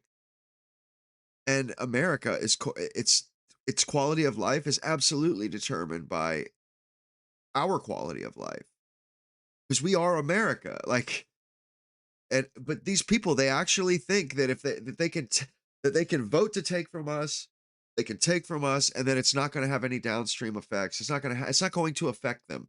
These coloreds, you know, they don't realize that, they're just screwing themselves. And even these white women, these white liberals, they don't realize that, like, when they when they take away from white people as a whole, they're just taking away from the country. Because we're generous. Like, we all pay our taxes. I like, you know, I, I'm fine paying a certain amount of tax. That's fine. I'm glad to do it. But like having it where it is now, it's like Jesus Christ. It's just it's gotten so out of hand. But it's gotten out of hand not necessarily because people are rabid and frothing at the mouth, but because it's just like this slight bias against ourselves. And it has, like, it's the chaos theory, really, where, even just tiny little factors and variables can have huge outsized effects over time. I mean, that's what that is. That's what chaos theory is. Over enough time, like these little teeny biases, these little teeny they seem harmless. Oh, we just want to make sure, like, we don't want to hurt white men. We just want to make sure everybody else is doing good too. Yeah, but that has big, that can have really big effects. You may not want to cast white American men down into the fucking lower class, but that's what's going to happen. If you don't, like, even the tiniest little bit out of order. Like, if, think about America before World War II. We were confident and confidently proud in ourselves. And it would have never even occurred to us that, we were privileged or this and that. You know what I mean? Why would it occur to us? Like, this is our country. But we just everybody the country automatically had a slight preference for us. All the movies, everything has a slight preference for us. You know what I mean? All the culture. It reflects us more or less. That we didn't sell black versions of Barbie dolls back then. You see what I'm saying? And that's why and it led to flourishing. But if you take the objective of America, of our culture, because that's all a culture is opportunity. It's offering something. But if once you take the focus off of the people of a country, even if it's just slightly off focus, I mean, it will just destroy everything basically, because you know they weren't operating with us in mind anymore after the 60s. You know what I mean? They quit running the government on autopilot with us. You know what I mean? Like, back in the day, they did it. They focused on us because there was nobody else to focus on. And when they changed that, they fucking disenfranchised the shit out of us. It has huge effects that come out in the numbers. When you do the processing the data, what it's like I've said this before, what used to be 50% of the writers in Hollywood is now 11%. Like, just that tiny little uh, uh, degree of change that they instituted in the 60s and 70s, it had huge ripple effects in the end, in the aggregate. That's what I'm saying is we need to get our society back focused on us again, focused on our quality of life, because everybody else's quality of life is tied to us. If we're doing shitty, nobody's doing well. You know what I mean? Like,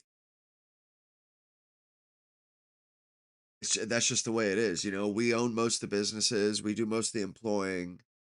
So if we're not doing good, there isn't enough black businesses to go around. You know what I mean? Like, it requires white people doing shit. And if you fucking disenfranchise us, you are just destroying, creations that haven't come to pass yet. You know what I mean? Like, that's what you're doing. And it's like we don't have this intent. We don't have these intentions anymore. Like, or where we do things with intention. We do things deliberately, understanding why we're doing them deliberately and what the consequences. You know what I mean? Like, it's like, dude, we're making choices without actually understanding the consequences of our past choices.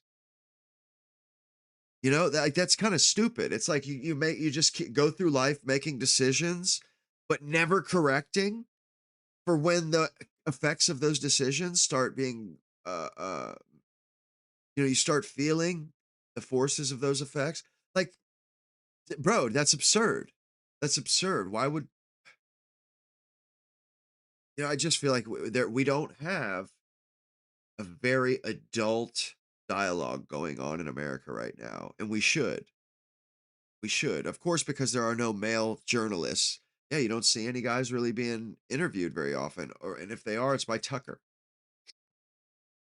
That's a problem, but it's not a problem that we can solve by retreat. No, it's like we have to get more of us have to get up off the couch, not less.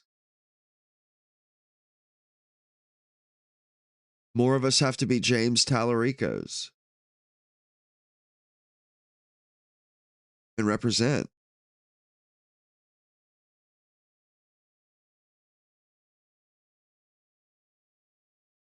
Yeah, it has. You're right. 1871 is actually a pretty good date to peg that at, because that's when the progressive movement started, and they decided, similar to the Communist Party, ooh, we're modern humans, we're smart, we're gods, we've created all this different stuff, we can fix the flaws of mankind, we can account for those flaws, and we can correct them with our social policy and our society. We'll correct them. So they start making social change with legislation, not realizing that You playing with fire. You're you're messing with s-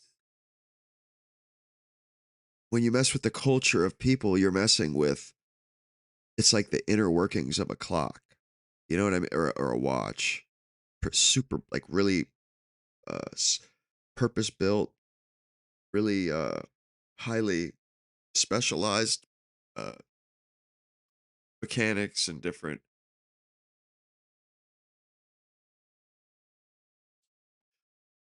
Yeah, it's all that stuff is sensitive, and when they go in there and like just like a bull in china shop, and they just start tearing at fucking wires and yanking shit out, man, it's left our society like Swiss cheese, man, like a Jenga tower, just before it falls.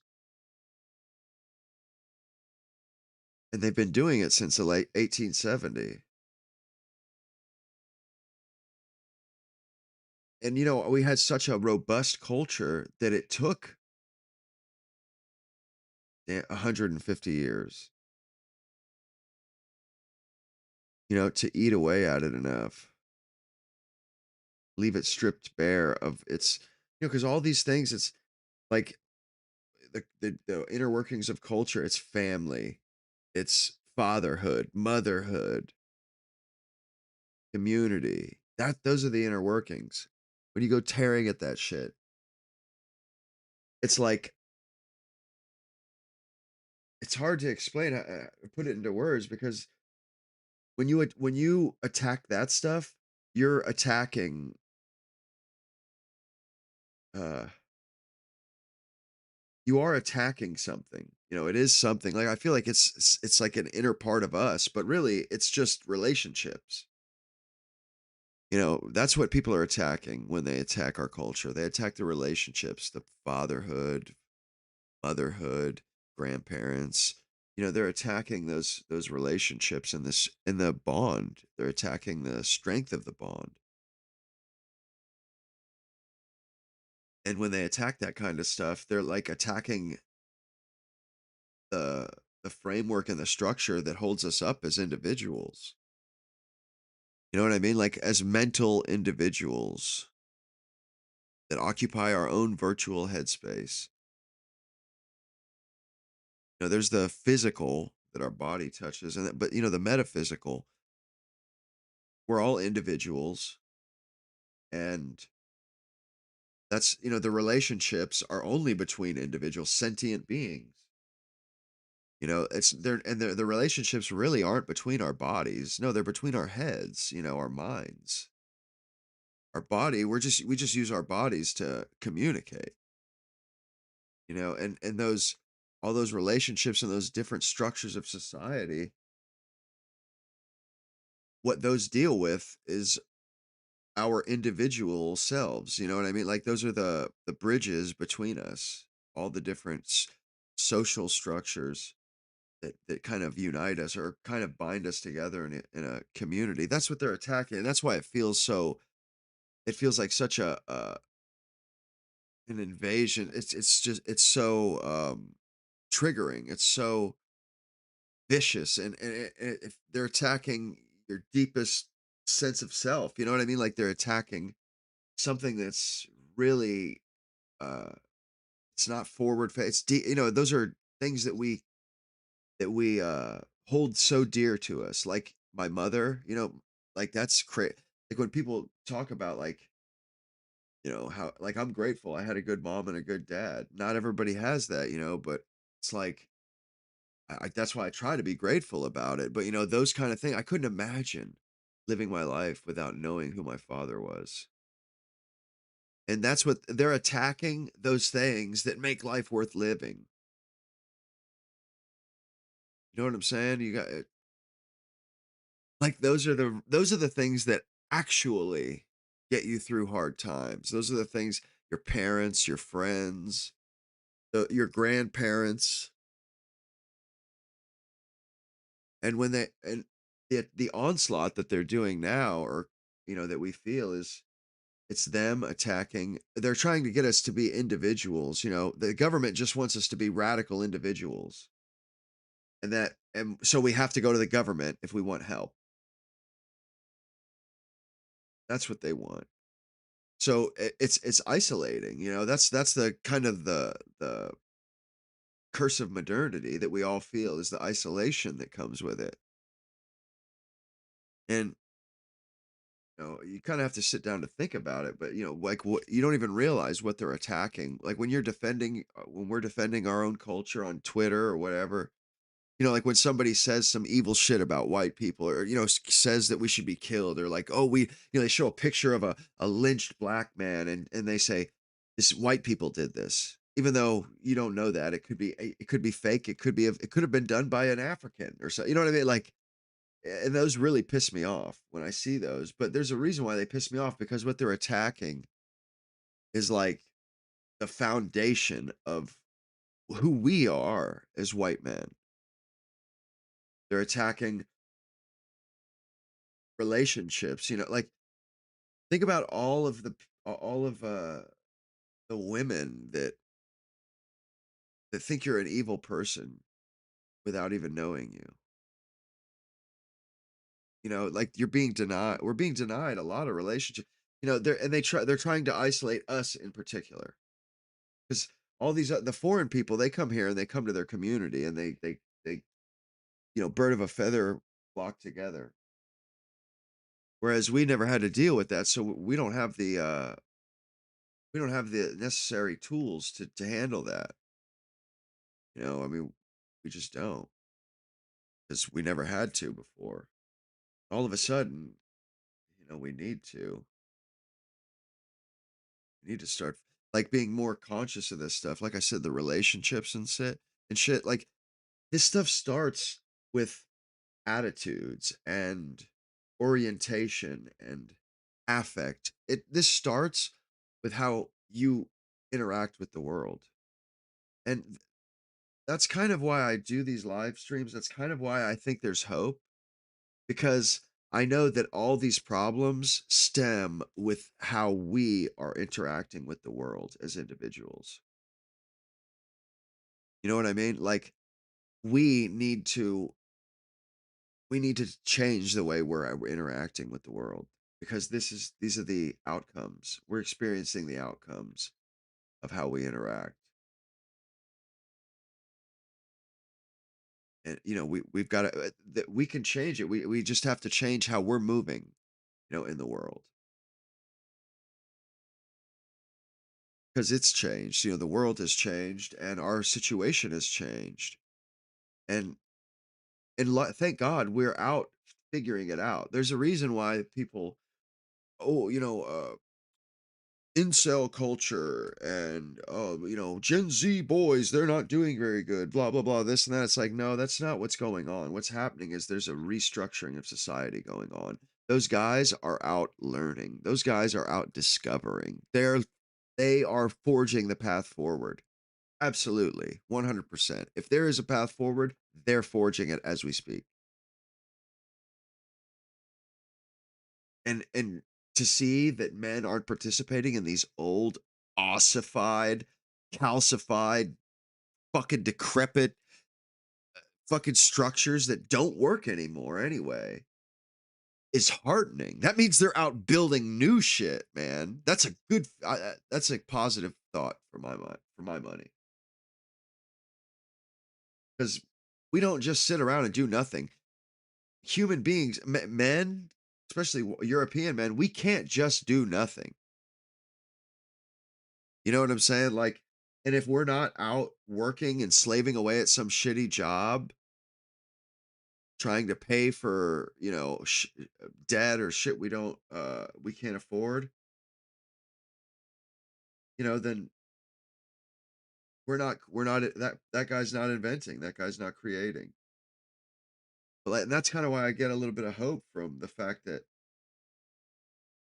like men are we're not directing movies anymore. And it sucks because we don't have movies made for us anymore.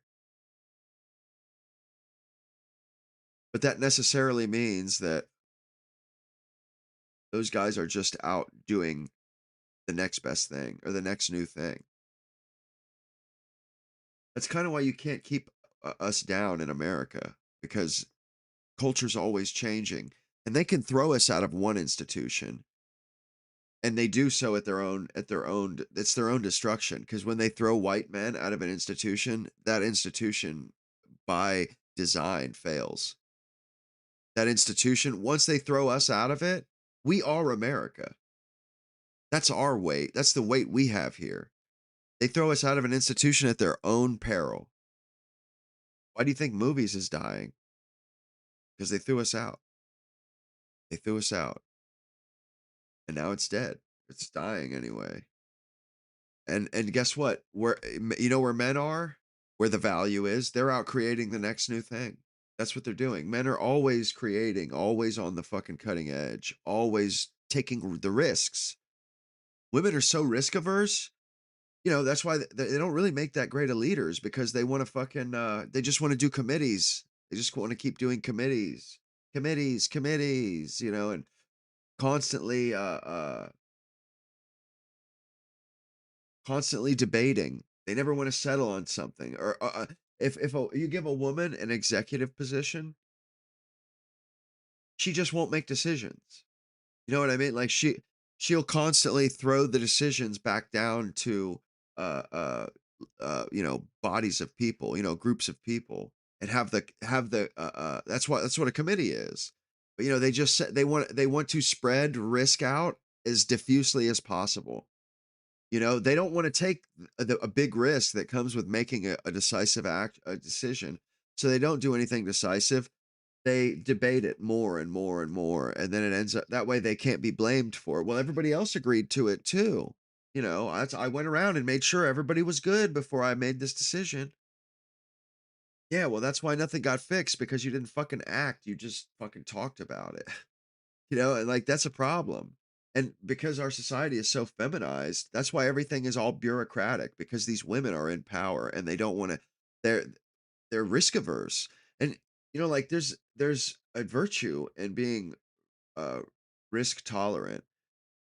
And like I'm actually struck reminded by this reminded of this story, or this when I was skating as a kid at like 11 or 12, 13, middle school. And me and my dad took me and my friends to a skate park.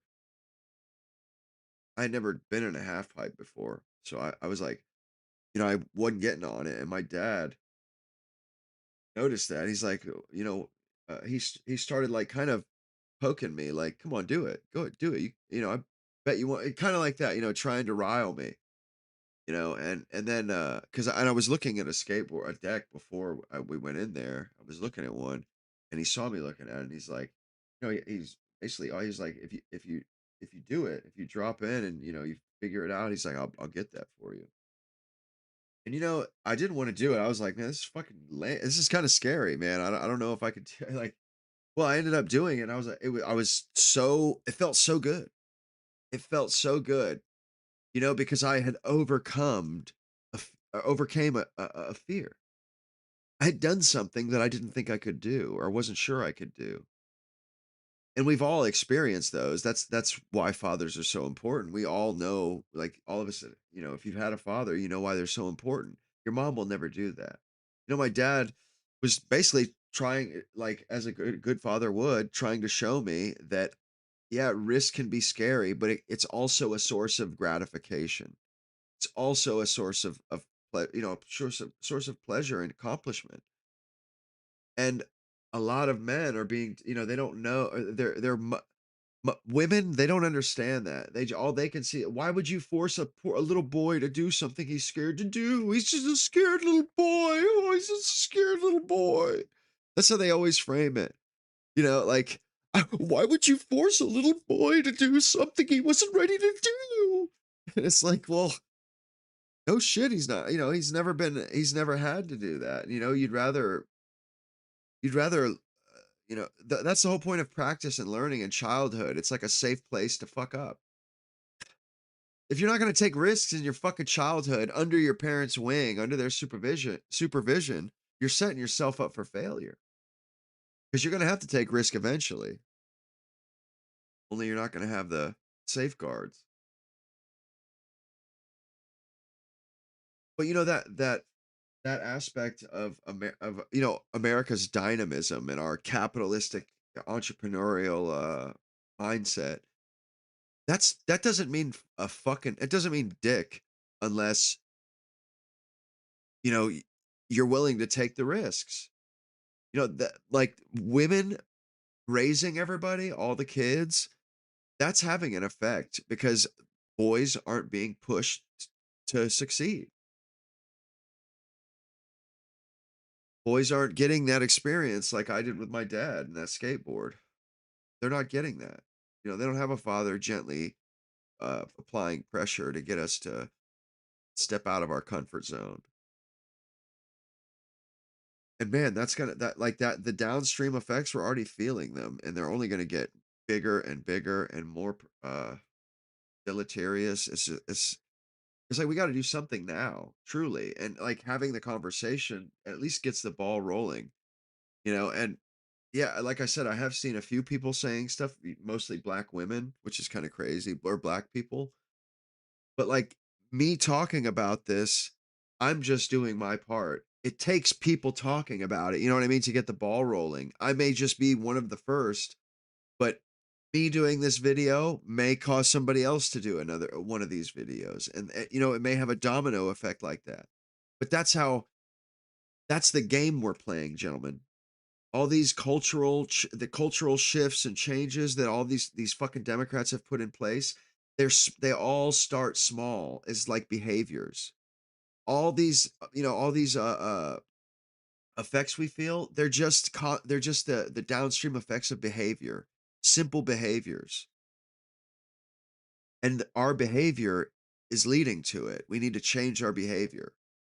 We got to change our behavior. We got to start doing little stuff, contributing. Like I was saying, go to my Facebook page and fucking subscribe to my Facebook page. Like I wasn't saying that just to get something out of you. Like I'm trying to reach as big of an audience as I can, and I can only achieve so much, you know what I mean? And like I'm not saying it like I like or subscribe to the Facebook page because I'm going to benefit from it. No, it's like, Facebook is a huge platform, and I don't use it really, but I need to start because that's the boomers. That's the boomers, man. If you want to reach the boomers, you got to be on Facebook and Instagram. If you want to reach the women, if you want to start tapping in to the culture, you've got to go through Facebook and Instagram. I mean, it's it's obvious to me now, but I've been thinking about this for a little while. But it's crazy too because of course that was the one that's gate kept. That's the one that you can't live stream on off rip. You have to get. Or I could, but I'd have to use my personal Facebook, and I'm just not going to do that.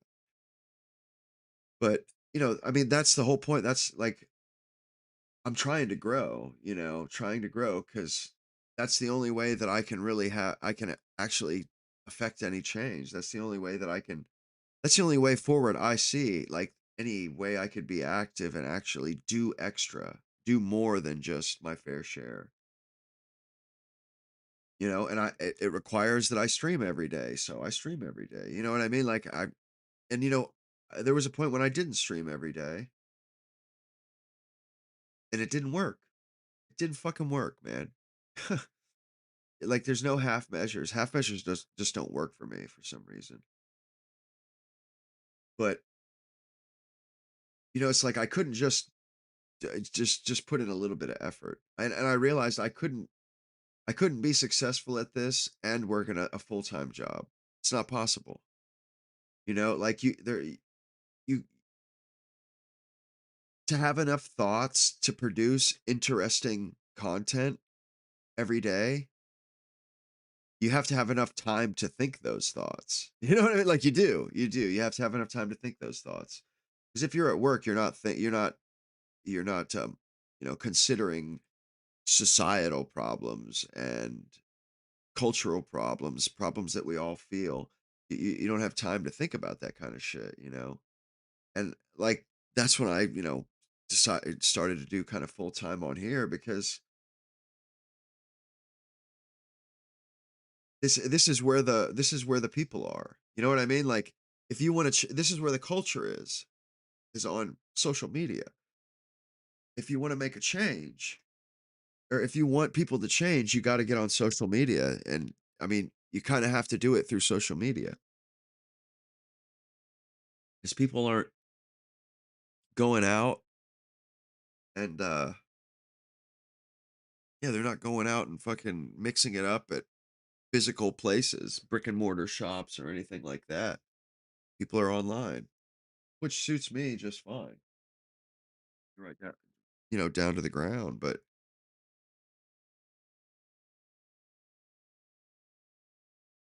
I mean, you can reach so many people. You can affect change on here, but you can't do it by half-assing it. You know what I mean? You can't. You'll never get anywhere putting in half measures. And I realize that. It's like, first of all, to be consistent, you have to be consistent. You have to make habits. You have to build habits. You have to actually, you don't just all of a sudden one day, oh yeah, I've been streaming every day. You know what I mean? Like, you actually have to make the habit, set aside the time, and get in the habit of doing it every day. You really do. And it wasn't until I took it that seriously, and even though, yeah, nobody's watching, you have to do it every day. It's like that, you just there's no other way to do it.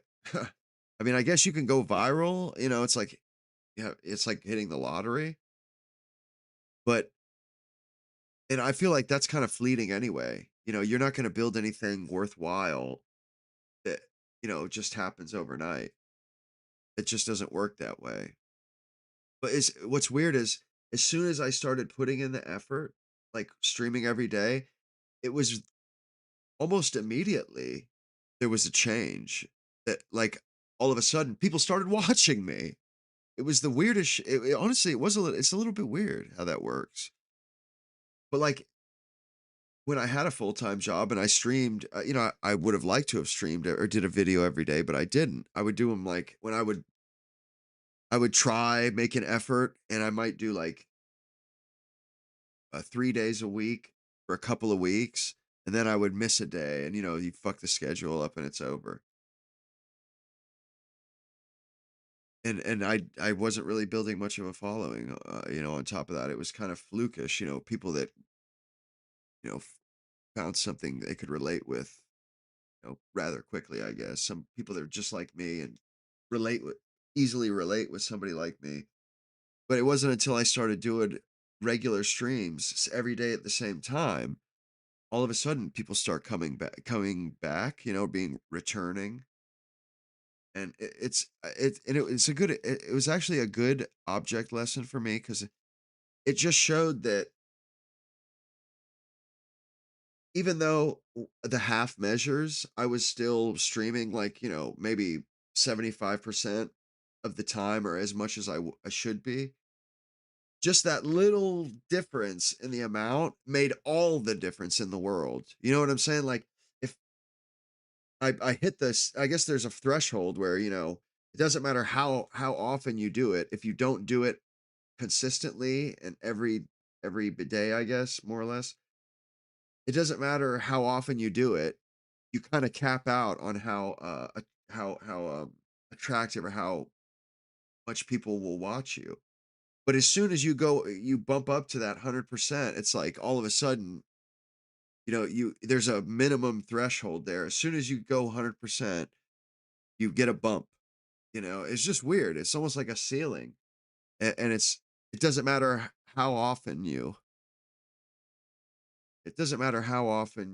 stream. You're not gonna fucking do well. It's funny too, because I never thought of it like that. But yeah, for like over 10 years. I've had this channel for like 12 years, and I only had like 700 subscribers after 12 years. But as soon as I started doing it every day, almost have 2,000 now within a couple months. You know what I'm saying? Like, there's such a big difference. It took me 12 years to build like 700 subscribers. And then all in the course of like 3 months, I do double or triple that. Or I went from 700 to 2000 damn near. You know, that's a big increase, you know, a big difference between all the growth of all the other years. And that's kind of how society is too. It's like you can't really think about the consequences of what you're doing. You just have to start start with good habits, you know, get rid of bad habits, you know, and perpetuate good habits, and eventually the change will appear. You know what I mean? You definitely have to be uh you have to delay the gratification. But yeah, we're not going to start seeing change now. And if we're waiting for the change before we start advocating for ourselves, it will never come. It will never come, man. We have to bring about the change we want. We have no other choice, my dudes. It's it's that simple, man. Cuz like people are happy to oppress us. They're happy to have us at the bottom. Even though it just hurts them. It hurts them as much as it hurts us. So we have to do what's good for everybody. You know what I'm saying? Like, as usual, we get the burden of performance. As usual, we have to fucking take on the challenge and fix it. But like, that's our lot in life. You know, it sucks, but it is what it is. You know, we just have to get over it, you know, get over ourselves and start advocating on our own behalf. You know, it's not beneath us to protest. It's not beneath us to speak up when we feel we're being done an injustice. It's not. Or it's not going to happen on its own. Nobody's going to feel sorry for us and fix it. You know, and if we won't even stand up for ourselves, why should anybody else stand up for us? You know, God only helps those who help themselves. And even as unglorious as it may seem, for the answer to just be behavior and making adjustments in your own life, as unglorious as it may seem, it's absolutely necessary. Like, I don't like Jordan Peterson anymore, but without a doubt, he had a positive effect on us and our culture. Things would be worse if Jordan Peterson hadn't been in the limelight for a couple of years.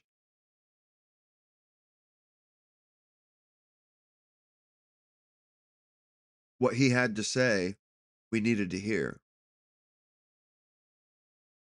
You know, make your fucking bed, clean your room. And that's what I'm trying to say is this stuff starts with like little shit, like make your bed. You know, like that's what I'm saying. Like we have to change things on that molecular level, on that granular level.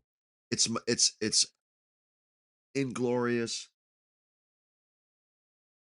It seems absurd, but those are the things that change culture. You know, culture, it's like habits, but pretty much habits and relationships.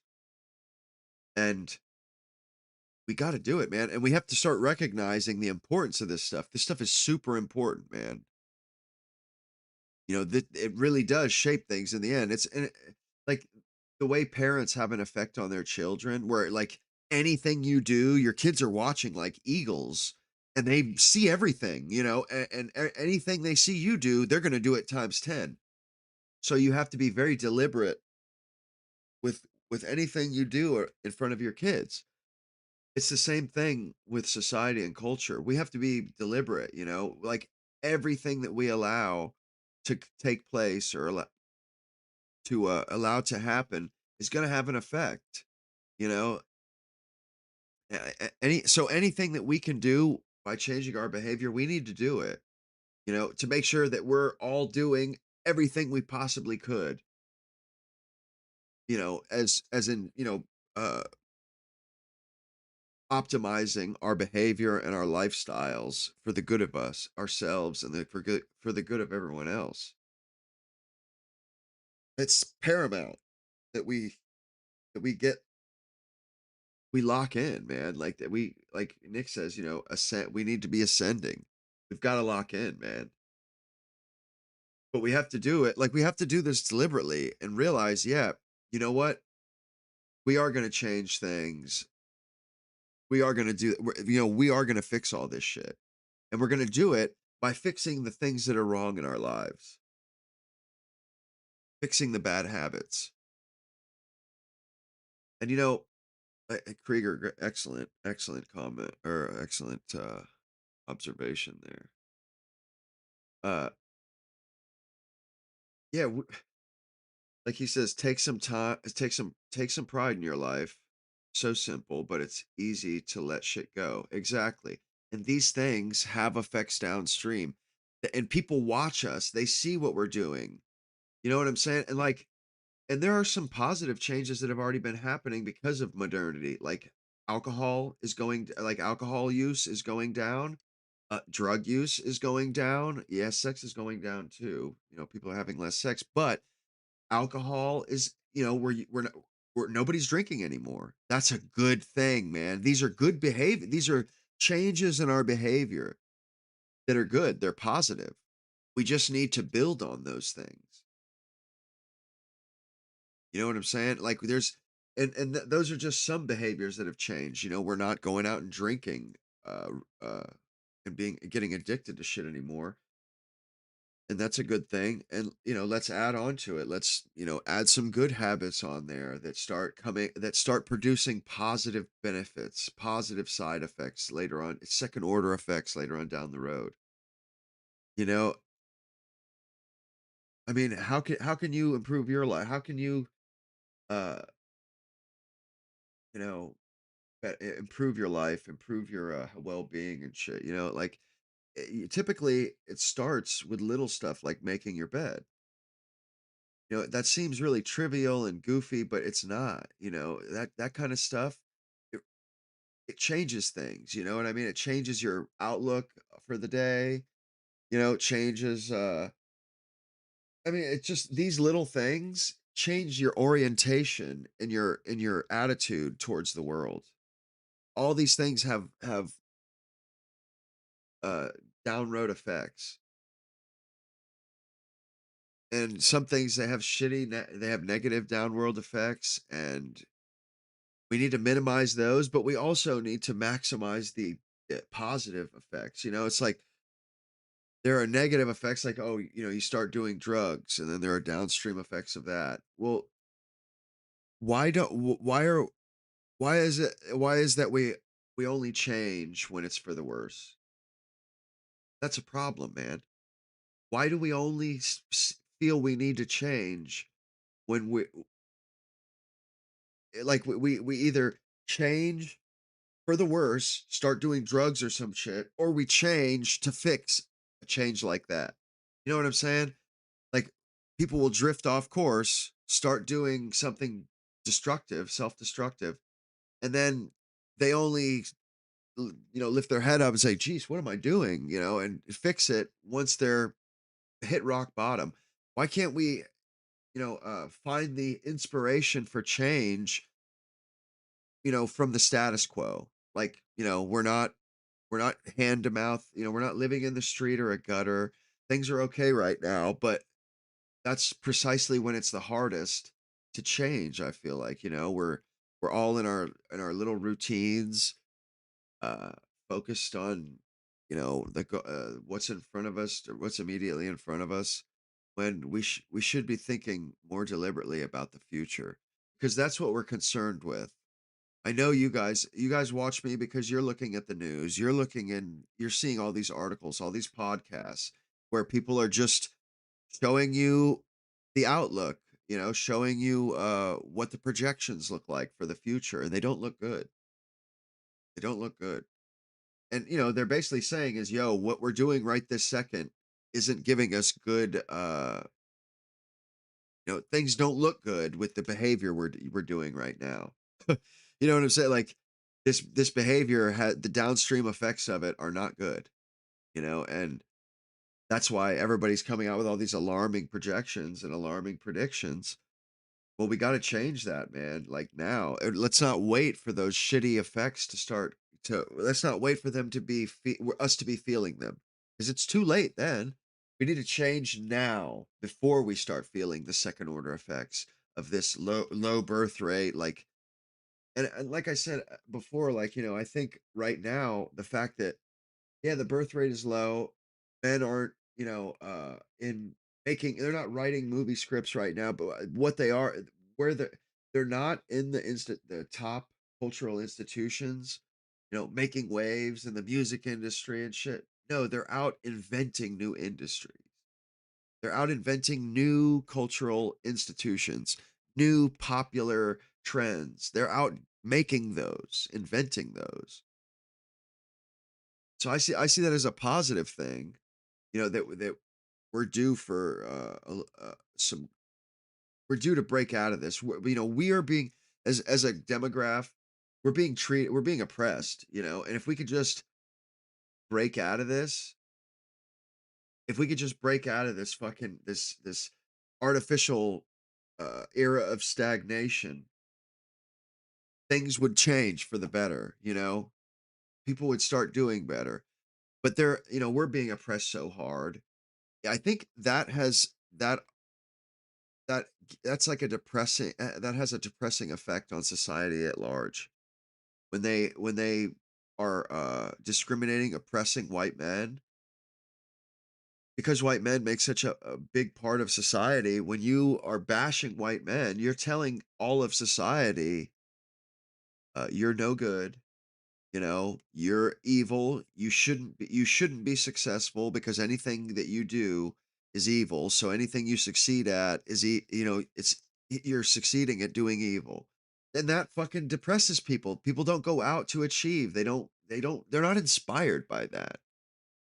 And no wonder. Now when I see all the different memes and fucking TikTok videos of people saying that they should kill white people should be killed, that inspires me. That does inspire me. I have to get out and say something. I can't just see that and not say some shit. I can't. I straight up, I cannot do it. And because, the people, I'm meant to speak up. I feel like I'm called to speak up. So I do. And the people like me that feel that calling, they have to say you have to say what you're thinking. Like, it's like the story of Jonah, the book of Jonah.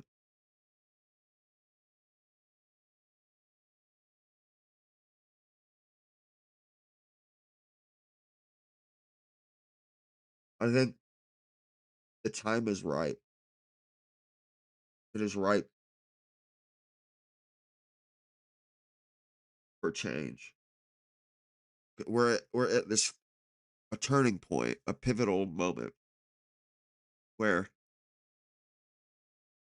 almost like a like skipping a stone. Each time the stone hits the water, it falls till it hits the water, and then it's picked back up. Right now, we're hitting the water. You know what I mean? That's how that was kind of the picture I had in my head when I said that. Like, each time we hit a nadir where things, get kind of rock bottomish, or they feel like it's a like we may not be at rock bottom, like like as in the sense of drug addiction, but like for us as a generation, this is probably rock bottom. We'll probably look back on this as the roughest period of American life. But I feel like like they say, it's darkest before dawn, just before dawn. And like society has this a phoenix esque way of reinventing itself. It seems like it anyway. And we're just due for a reinvention, and there's a lot of, right, we just self-immolated and we're in the ashes right now.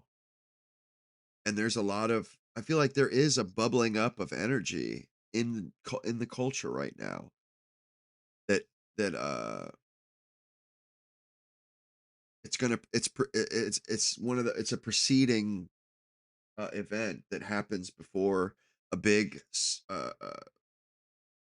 like an enlightenment or a boom period, or whatever you want to call it. Right now we're at the nadir of a bust period, I feel like.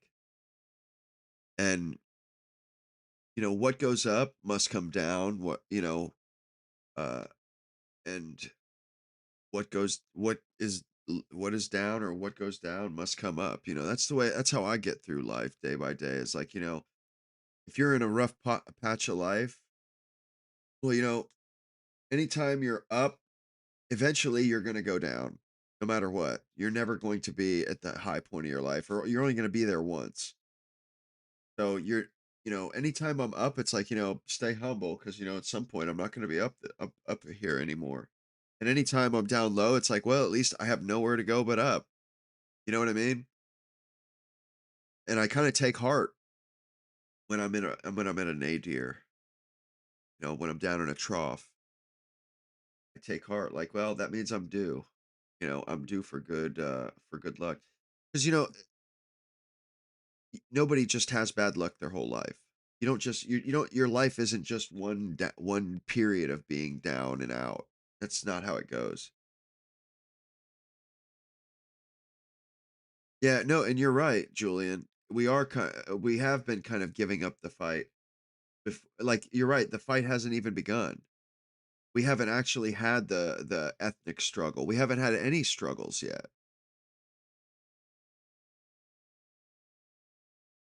And we definitely we can't just go out with a whimper, like, and just, like sheep to the shambles, being dutifully walking with the butcher off to the slaughterhouse. But I mean, we're trying to figure out, how do we change this? What tools are at our disposal? What tools are at our disposal? What what stone have we left unturned? You know, what what have we overlooked? Because we've obviously overlooked something. There's a way out. There's a way out. For sure. We just have to figure it out, and it comes from people having dialogues, talking, having conversations, people taking risks and doing new stuff, or taking chances with an idea, like Nick just fucking trudging forward like an old battle axe, an old fucking soldier. You know what I mean? Like, fucking literally marching into the fucking freezing sleet and snow and 100-mile-an-hour winds. He's just like treading through it with his shitty little rag, like pushing through. And bro, he made it out. Well, the only way out was through for him. He could have capitulated, laid down, laid prostrate, presented his genitals to the predator. You know what I mean? Uh, uh, uh, Show the predator his ass. Here, just come take a bite out of it. No, he didn't. He said, "Fuck you. I'll just do it without you assholes, or I'll do it in spite of you assholes." And absolutely, it worked. And he paid dearly for a lot of that. He paid dearly. It worked out in the end, but a lot of people, I'm sure a lot of his friends abandoned him. He paid fucking dearly for that shit. I'm sure.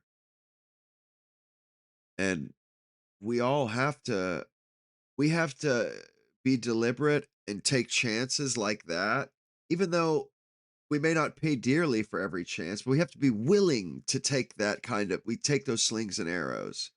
If we're not willing to take the kind of slings and arrows Nick took, we may as well just give up.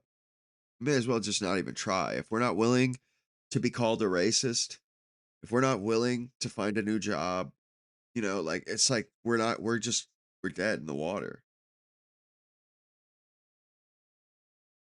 You know what I'm saying? Like that's the only way things like we'll get out of this.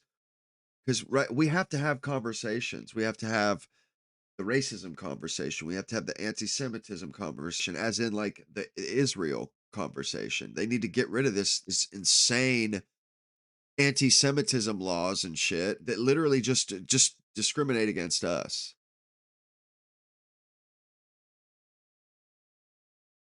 Yeah, they literally just discriminate against us with that anti-Semitism stuff. We need to get squash that shit.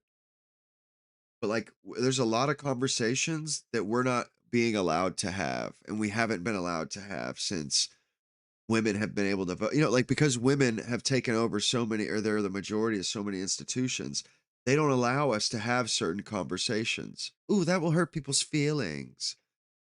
Like conversations that if we don't, they're going to be if we don't have these conversations, we're dead as a society. If we can't figure this stuff out like adults, yeah, Nick has been through it. But if we can't talk about these things and figure them out through dialogue like adults, like European, like grown adults, then we're done. We're done. We're just going to devolve into this destructive society, this self-destructive society of people fighting each other. It's that simple. And like in the immigration thing, anytime you add like, how they've been bringing in all kinds of people into our country. When you put different peoples into close proximity of each other, there's going to be conflict and friction. That's just what happens when people have to, when they deal with each other. So it's like they need to just minimize that shit. Quit bringing people over here. Quit bringing people here. You know, like people think, oh, we have this multicultural society, this and that. It's like, no, we don't have a multicultural society. We have a society. It's good when when you have one group of people, it's good. When white people are the majority of America, it's good. But it's only good when you have a majority of one people and there's just minorities of the other people. And the majority are good. They're willing to live alongside people. But it damn sure won't work when we're not the majority. Shit will self-destruct. It will self-destruct. The only reason why democracy worked for us is because we were the fucking majority. We've overwhelming majority, mass majority. Like 90%. Well, no shit. A free and open society works great. A liberal society works great. Everybody's there. We don't have any social problems. We don't have any civil struggles. That takes a lot of stuff off the table. But as soon as you equalize like you take us from the majority like the Jays are trying to do, then all of a sudden you just have chaos. And like our our people and our government that we need to talk about this and be like, yo, this is known by anthropologists, biologists, historians, scientists. If you put different peoples together and force them to live together, there will be conflict. There will be conflict, especially if they don't have a history of being together. They haven't had all the civil strife yet and figured out how to live together. Yeah, there will be conflict. So why in the hell do these women think that it's a good thing? Why aren't they educated about the consequences of bringing in 10 million people, of bringing in, offsetting the majority? Like this isn't good, and they need to be explained, or they need to have it explained to them why it isn't good. If you won't let them get rid of people, if you vote for them to let in 20 million people, you're voting for the destruction of your country, of the country for your kids. It's stupid. It's self-destruction. It's like we can America can continue as long as white people are the majority. But it will not continue without us as the majority. It will not. It doesn't matter how good our laws are. It doesn't matter. None of that shit matters. we got away with having a democracy before because we're a homogenous people. And you can do that because everybody agrees on 90% of things because, it's not a zero sum game. You're not fighting with another group for resources. But if they doom us to that, that's it, man. We're done. Like, we're not going to survive that. Yeah, absolutely. So blind, they'll walk straight in. It's, dude, it's as if they're blindfolded walking around a cliff's edge. Yeah, like straight up, man. It's like one fucking false move. We could end up off the cliff. We could end up off the cliff. And they're like we're a hysterical woman with a with that's blind and disoriented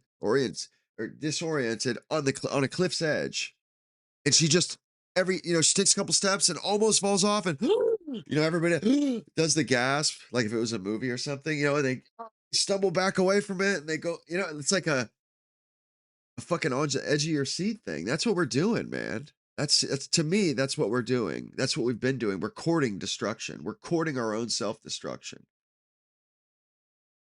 Man, and it's scary. It's really scary. I mean, we don't seem to be uh consciously trying to figure out how to move forward either. I don't get that. I don't get the feeling that we are. We're people are being censored, or people, if somebody starts having a conversation we need to have, they're attacked mercilessly. You know what I mean? Like, that's what we're dealing with right now. Is we're dealing with there's a lot of social and cultural resistance to progress right now because the progressives made this country into their idea of what it should be, or they fucking Frankensteined it, bastardized it. They resist any thought of change. They're the conservatives now. Like, we start talking about immigration. Oh, that's change. They don't want things to change. They've set it up how they want it, and they don't want anything to change now. Anytime we advocate for ourselves, like, hey, why are we left out of everything, and all the government benefits, or you know uh all the government programs that are for, to help us if we're down on if we're struggling. Anytime that we advocate for something, or for ourselves to get more, they're going to fight us. They're going to fight us tooth and fucking nail, bro. To the point where they'll cause an ICE officer to shoot them in the fucking head. Bro, they're willing to die to keep us from reclaiming our due propers. Like, is that not crazy? Because when you break it down, that's what they were doing. We were reclaiming our position in society and getting rid of the people that have deluded us. We were reclaiming that, and our women are literally willing to fucking take, or to, dive in front of bullets so that we can't retake our place in society. Have you guys, has that occurred to any of you guys yet? Like, yeah, like when women are protesting ICE uh uh deportations, they're protesting us regaining our prestige and our authority, our position of authority. Yeah, they're like willing to die to keep themselves in power. Women, because white women, they're the ones in power right now. And like, we got to start being more assertive, like being more naturally assertive, like being passively assertive. We're so assertive, like we used to be passively assertive, where shit, you know, truly like passively assertive, where we just like a chauvinistic, where we just the natural position is to benefit us. That's how America used to be. The natural position, the natural uh, uh, a way of thinking, the natural attitude of the country was that white men should be in authority and should Things the direction we go in should benefit white American men. It's they should they should benefit from, if anybody benefits from anything, white men should benefit from our laws first and foremost. A great society. Fucking bullshit, man. And those guys, they didn't even realize how big and how profound those changes were. But are they truly have transformed our country in ways that people actually saw coming, like welfare and stuff. They're like, this is gonna fuck with the families. People are, this is gonna mess with the family structure in the home. And they were absolutely right that that was the deal. And like, we taught women to fear the Handmaid's Tale so much that we brought about Soylent Green, the exact opposite. The flip side of that coin of the Handmaid's Tale is Soylent Green. Where but not legit Soylent Green, because Soylent Green was an overpopulated place. No, it's Soylent. It's the the culture and the attitude of Soylent Green, but also anti-natalist, also declining population. You know what I'm saying? Like, straight up, man. We turned into a fucking a child a culture built on child sacrifice, and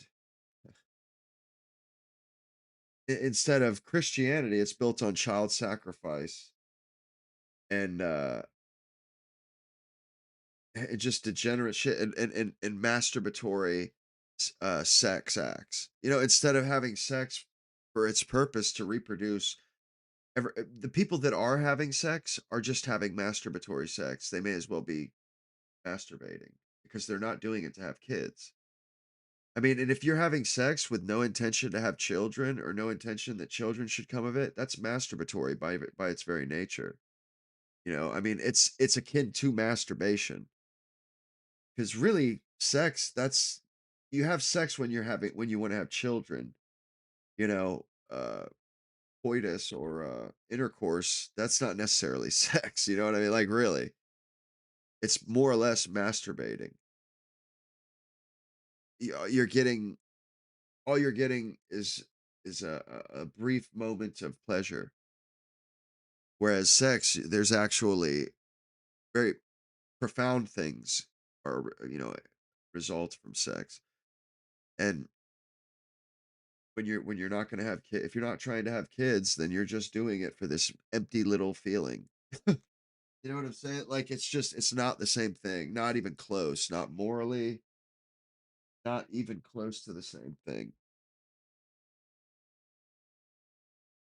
But it's an unhealthy culture. That's like, if your culture is all about selfishness and pursuing one's own gratification, one's own pleasure, doing it at the expense of the future generations and the children, doing it and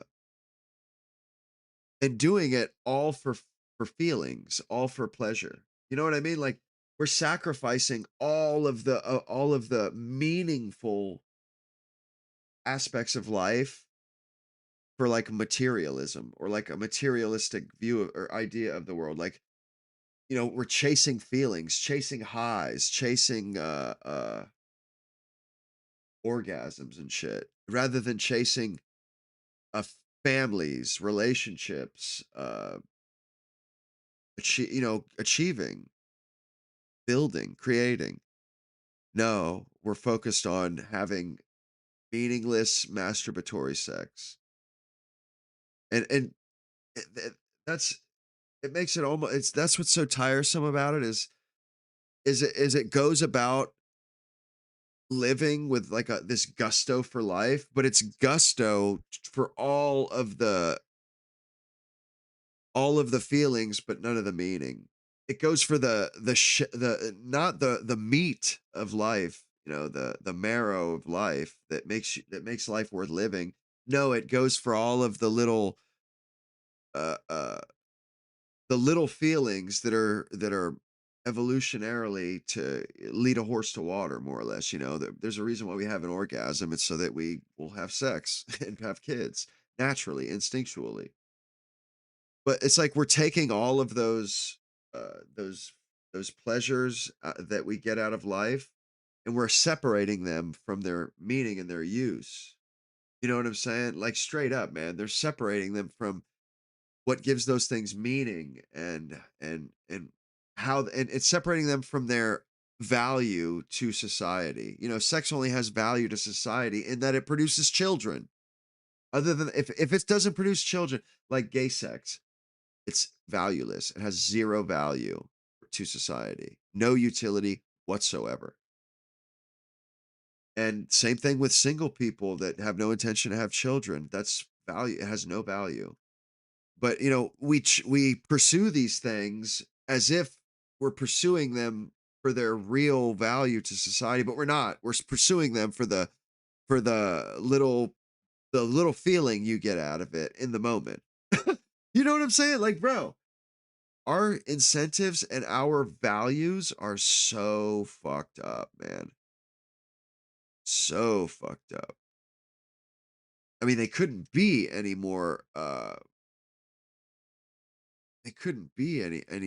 off or evil. I mean, because in consequence, like, with this way of life, it just doesn't produce anything good. And I do believe, like I said, we're kind of in a period of stagnation. Same thing with like the world economy. We're in this period of stagnation because of this shitty post-world war or post-war order, and then also, I guess, the post-Cold War. We're in the post-Cold War era of the world. And once we like, this paradigm needs to end yesterday, like yesterday, basically, because it's just not a good era. Nobody's happy. Nobody's having kids. We need to fucking move on. Like, I feel like this war is going to be it's going to be a really pivotal. This is going to be a time we're all going to remember. This time we're all going to think back to this time and think, geez, like, that was crazy that we didn't even realize that, that was going to be such a big deal.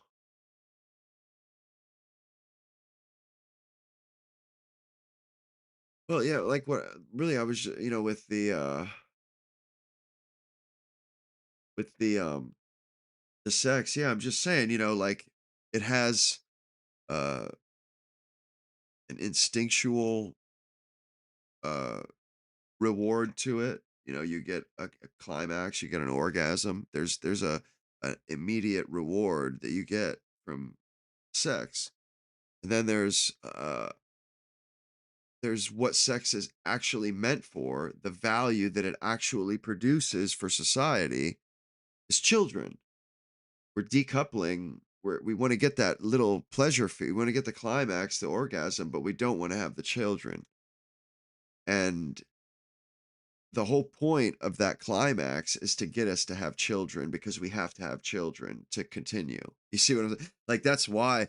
And we're like, literally, we're divorcing the two, when really the orgasm is only, we only have it so that we'll have kids. But since we figured out how to make the pill, we were able to separate the two. And it's like, wow, you shouldn't be able to have an orgasm if children, like, that shouldn't be allowed. Like, really. You shouldn't be allowed to have an orgasm unless you're willing to have the kids, because it's just, this stuff, it only makes people dead inside. They're doing, it's like empty calories, like with diet soda and shit. Like, your body thinks you're getting calories out of it because it tastes sweet, but really, no, you're not getting anything out of it, and it's not good for you. You know what I mean? It's the same thing with, like, it's empty sex, man. One night stands and shit. okay, yeah, you got the orgasm, but, you know, you still have no meaning in your life, you know? Like, that's and it's what's the point, you know? That stuff isn't the orgasm isn't good in itself. It's not a good end in itself. No, having children is a good end in itself. You know, the orgasm is just like a pleasantry, you know, and so much almost all of the sources of satisfaction and contentment and happiness, sources um of contentment, uh we've divorced them from their ultimate goals, their societal utility, and now we're just taking part in the hedonistic act itself without allowing everything that they were meant to bring about to come about. And what's crazy is we're not even doing it for something better. You know what I mean? We're not even doing it because of anything worthwhile. Not even close. I guess it's because, you know, they're able to convince women that they're able to trick them into thinking. And right now, there aren't many kids around. It's almost like it's evil how it's kind of a fulfilling prophecy to a certain degree, because like the feminists were able to talk women out of having kids finally. And when if you can get women to pause on having kids, then at some point you can get them to pause long enough so that one generation of women grows up without children being around them, without being surrounded by babies. They'll grow up without ever having that urge, that because women they get a feeling, you know, they actually get emotional when they hold babies. Babies affect women emotionally. And right now, because there are so few children, that we have young women growing up that have never held a baby and they're in their 20s or 30s. They've never held a baby. You know, and that's some shit, like, that's crazy, and because they've never held a baby, they don't even realize what they're missing out on. They don't even realize that they have passed over an opportunity, you know, so that they can have meaningless sex and live alone and die alone. They passed up the greatest, you know, the greatest the whole point of life. They pass it up and they do it. They don't even realize they're doing it. That's what's so sad. That's what makes these people so evil that cheat them out of it. You know, that convince them otherwise. I mean, these people are truly evil. And, you know, of course, they were all Jays, Gloria Steinem, Betty Friedan. They were all Jays. Every one of them. Of course they were. Of course they were. Our women, they were contented. They liked being housewives. They liked raising raising the children of the future, raising the diplomats of the future, the executives of the future. They liked doing that. They felt good. They produced the best men ever of all time. These women produced, and they had pride in that. They raised the most competent men on the planet. You know, in some sense, they are like the greatest beings on the planet. Like, yeah, they produce the most confident men ever, the men that put us on the moon. You know, that kind of is as important as getting people to the moon. You know what I mean? The men who got us to the moon, their mothers making them those men were equally as important. Absolutely, they were as equally as important. And not only do they they have a utility for society, you know, where they raise the next generation, but they make us happy when they love us. That is a source of great happiness and contentment for men, is females, women, wives. A huge sense of goodwill and of good, just good feelings, good positive feelings come from men towards to women or women to men. And that's what gets us to do such great things and invent such great things for them. But it's definitely women have a utility for us immediately in the here and now, and a utility for society in the long term. And just like we have a utility for them, and it's like, you know, we need to stop using each other just to, you know, so our pee pee feels good. just so our fucking crotch feels good. It's very animalistic. No, we need to start having sex for to make society a better place, to make the world a better place rather than making us feel good for 10 seconds. You know, and us being at odds with women, I mean, I would probably a lot of women don't even think about it, but yeah, I mean, there is a profound amount of goodwill and just so much that we're losing, that we've lost, that we're letting pass up, or it's slipping through our fingers. You know, living life with a good woman is a damn sight better than going through life by yourself. I mean, living life with a bitch is worse than anything I could imagine, though. But like, and being single, it's kind of just neutral, and it has its place, it has its utility. Sometimes you got to be single, like today, these women are insane, but it's definitely not ideal. It's not ideal. That's a fact, man. Because having a significant other or having somebody who you can experience life with, man, that makes all the difference, man. Having somebody that you care about, that you can share life with, the special moments and events of life with, that that literally makes all the difference in the world. Because I've had achievements and reached goals, and when I was single, and yeah, it's not the same. You know, it's like you don't know. There's nobody there to share in the triumph, the moments of triumph. 'Cause, if you're married to a woman and you get a raise, or you, go viral, or your business takes off, your woman, she stands to gain as much as you stand to gain. So you truly have somebody to share your triumphs with.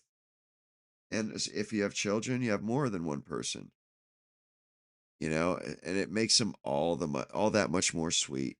Oh man, it really does. And not only that, it's even it's much more uh it's much more satisfying, because you also make other people happy, and that you get that too. It's like if you have a family, a wife and kids, a family and stuff, it's like a force multiplier. The amount of enjoyment and satisfaction and pride and all the good things that come with life, the amount you can get out of life increases at an exponentially when you have a wife and kids.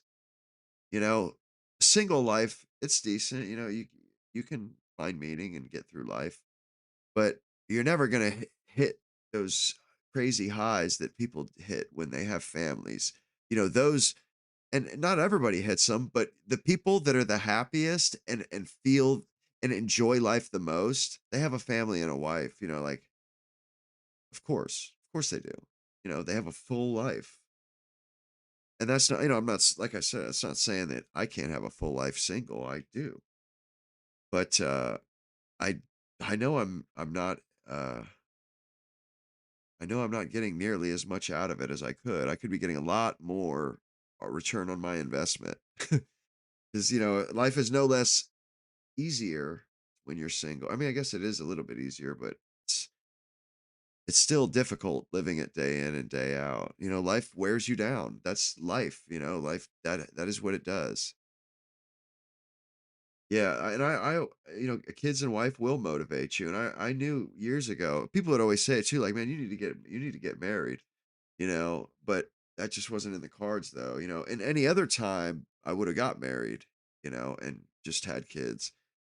And like that's the great thing about society is, especially America, you could go out and try to make your fortune, blaze a trail, you go out and try to achieve, and if you failed, even if you failed, you could still have a wife and kids and a house. You could own a house. And so, like, you got that as a consolation prize. You could play the game and win and then live an extravagant life, or you could play the game, come up, you know, come up empty, but you still got a wife and kids, and you got to pass your genes on to the next generation. You still got all that as a minimum entry, like a participation trophy. Yeah, we don't get that anymore. That's when you know uh something's wrong. Like my dad, like it was, you had to actively avoid having ending up with kids in all the generations, all the eras past. People, bachelors were constantly, they were like using matrix language, talking about how they were dodging bullets and shit. Bro, you can't get married. If you look for marriage, you can't hardly find it. You know what I'm saying? Like, it's crazy. That's the difference.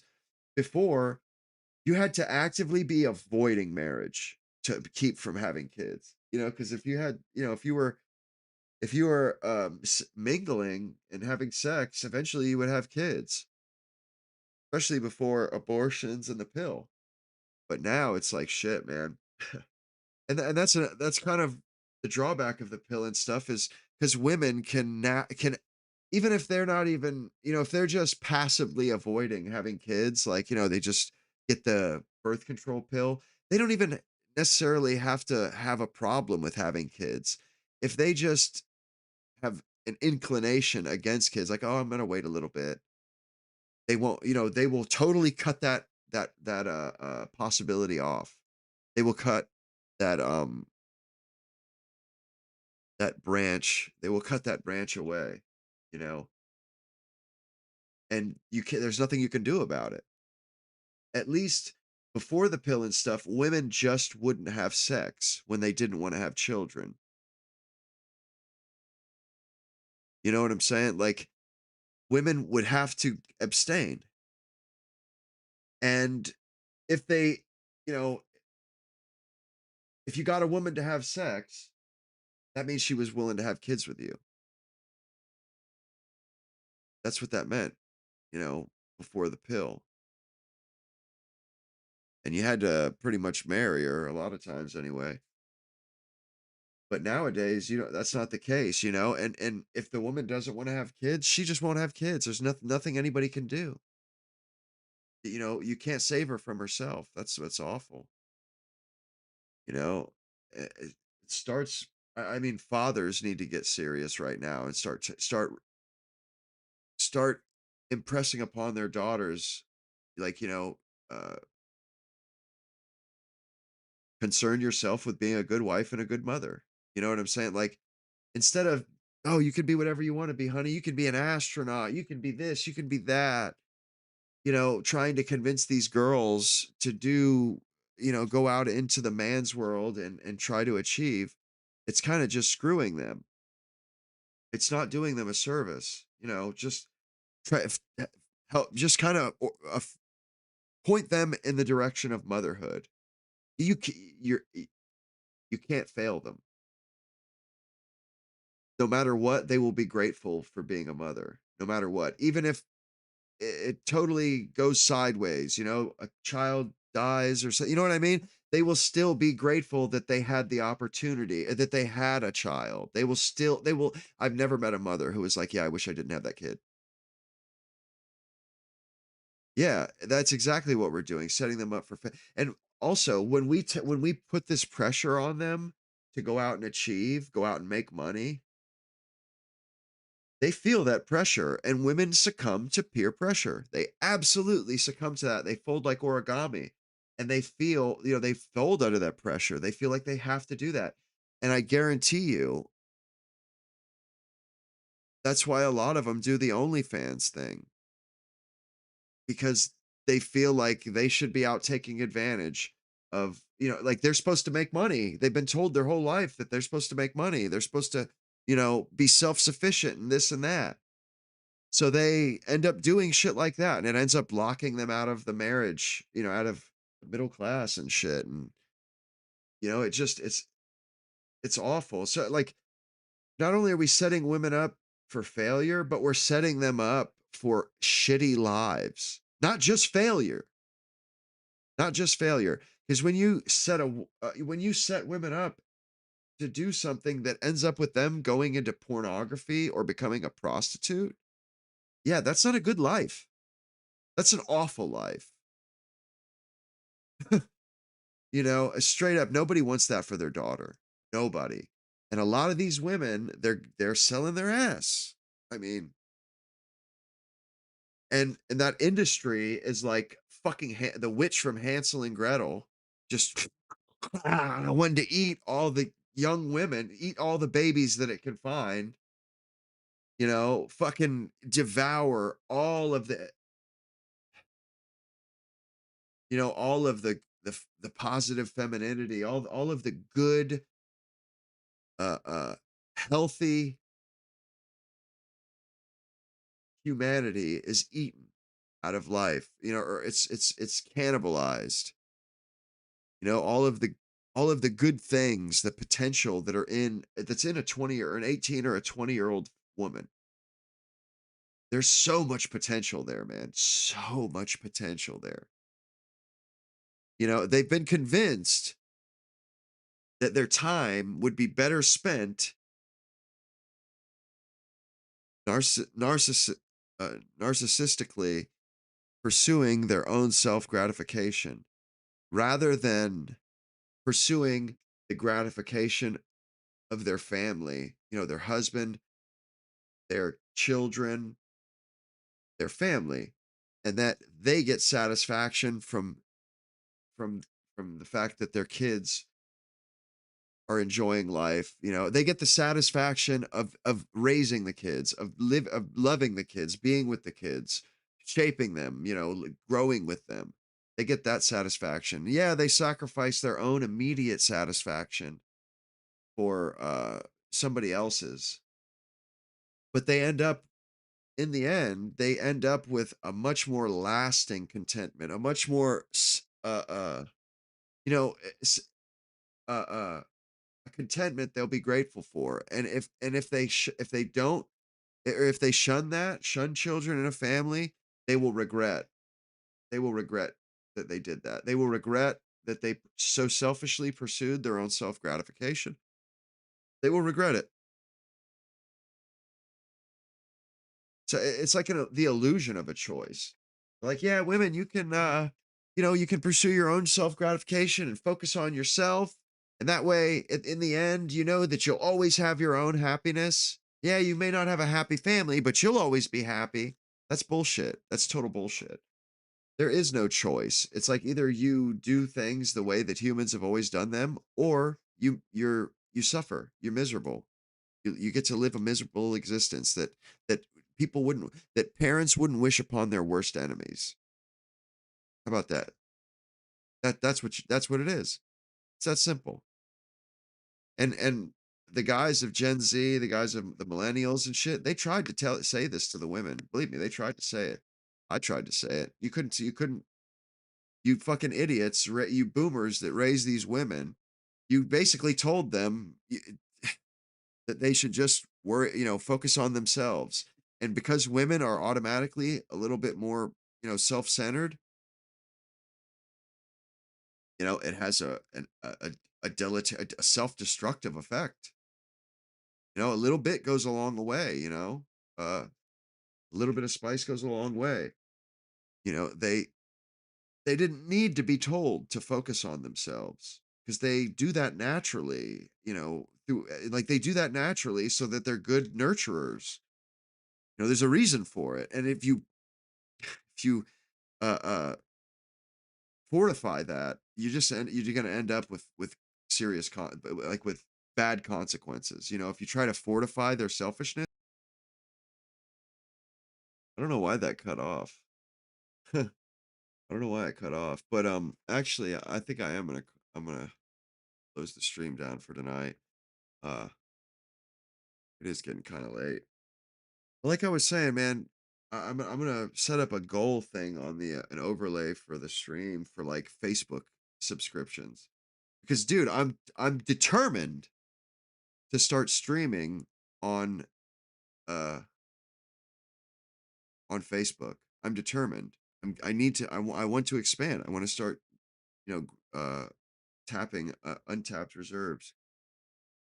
But yeah, I'm gonna start doing like a meter or like a goal, set a goal, and as I get subscriptions, do like a prize or something or a drawing for when it happens.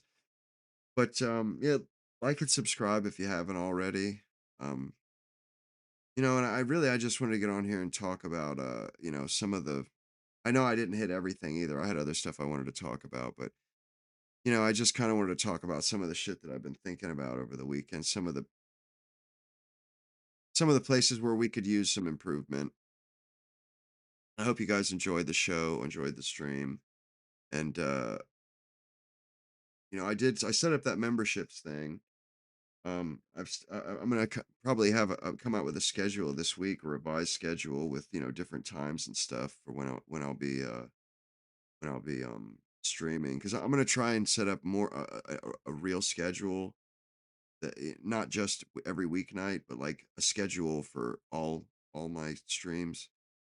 Probably like 2 a day, probably what I'll do. And then actually sticking to it, that way you guys can, they won't just be kind of fluke streams that just appear and stuff. But I hope you guys enjoyed it and get yourself some good sleep, and enjoy the rest of your morning, and I'll catch you guys later on. God bless and good evening or good morning.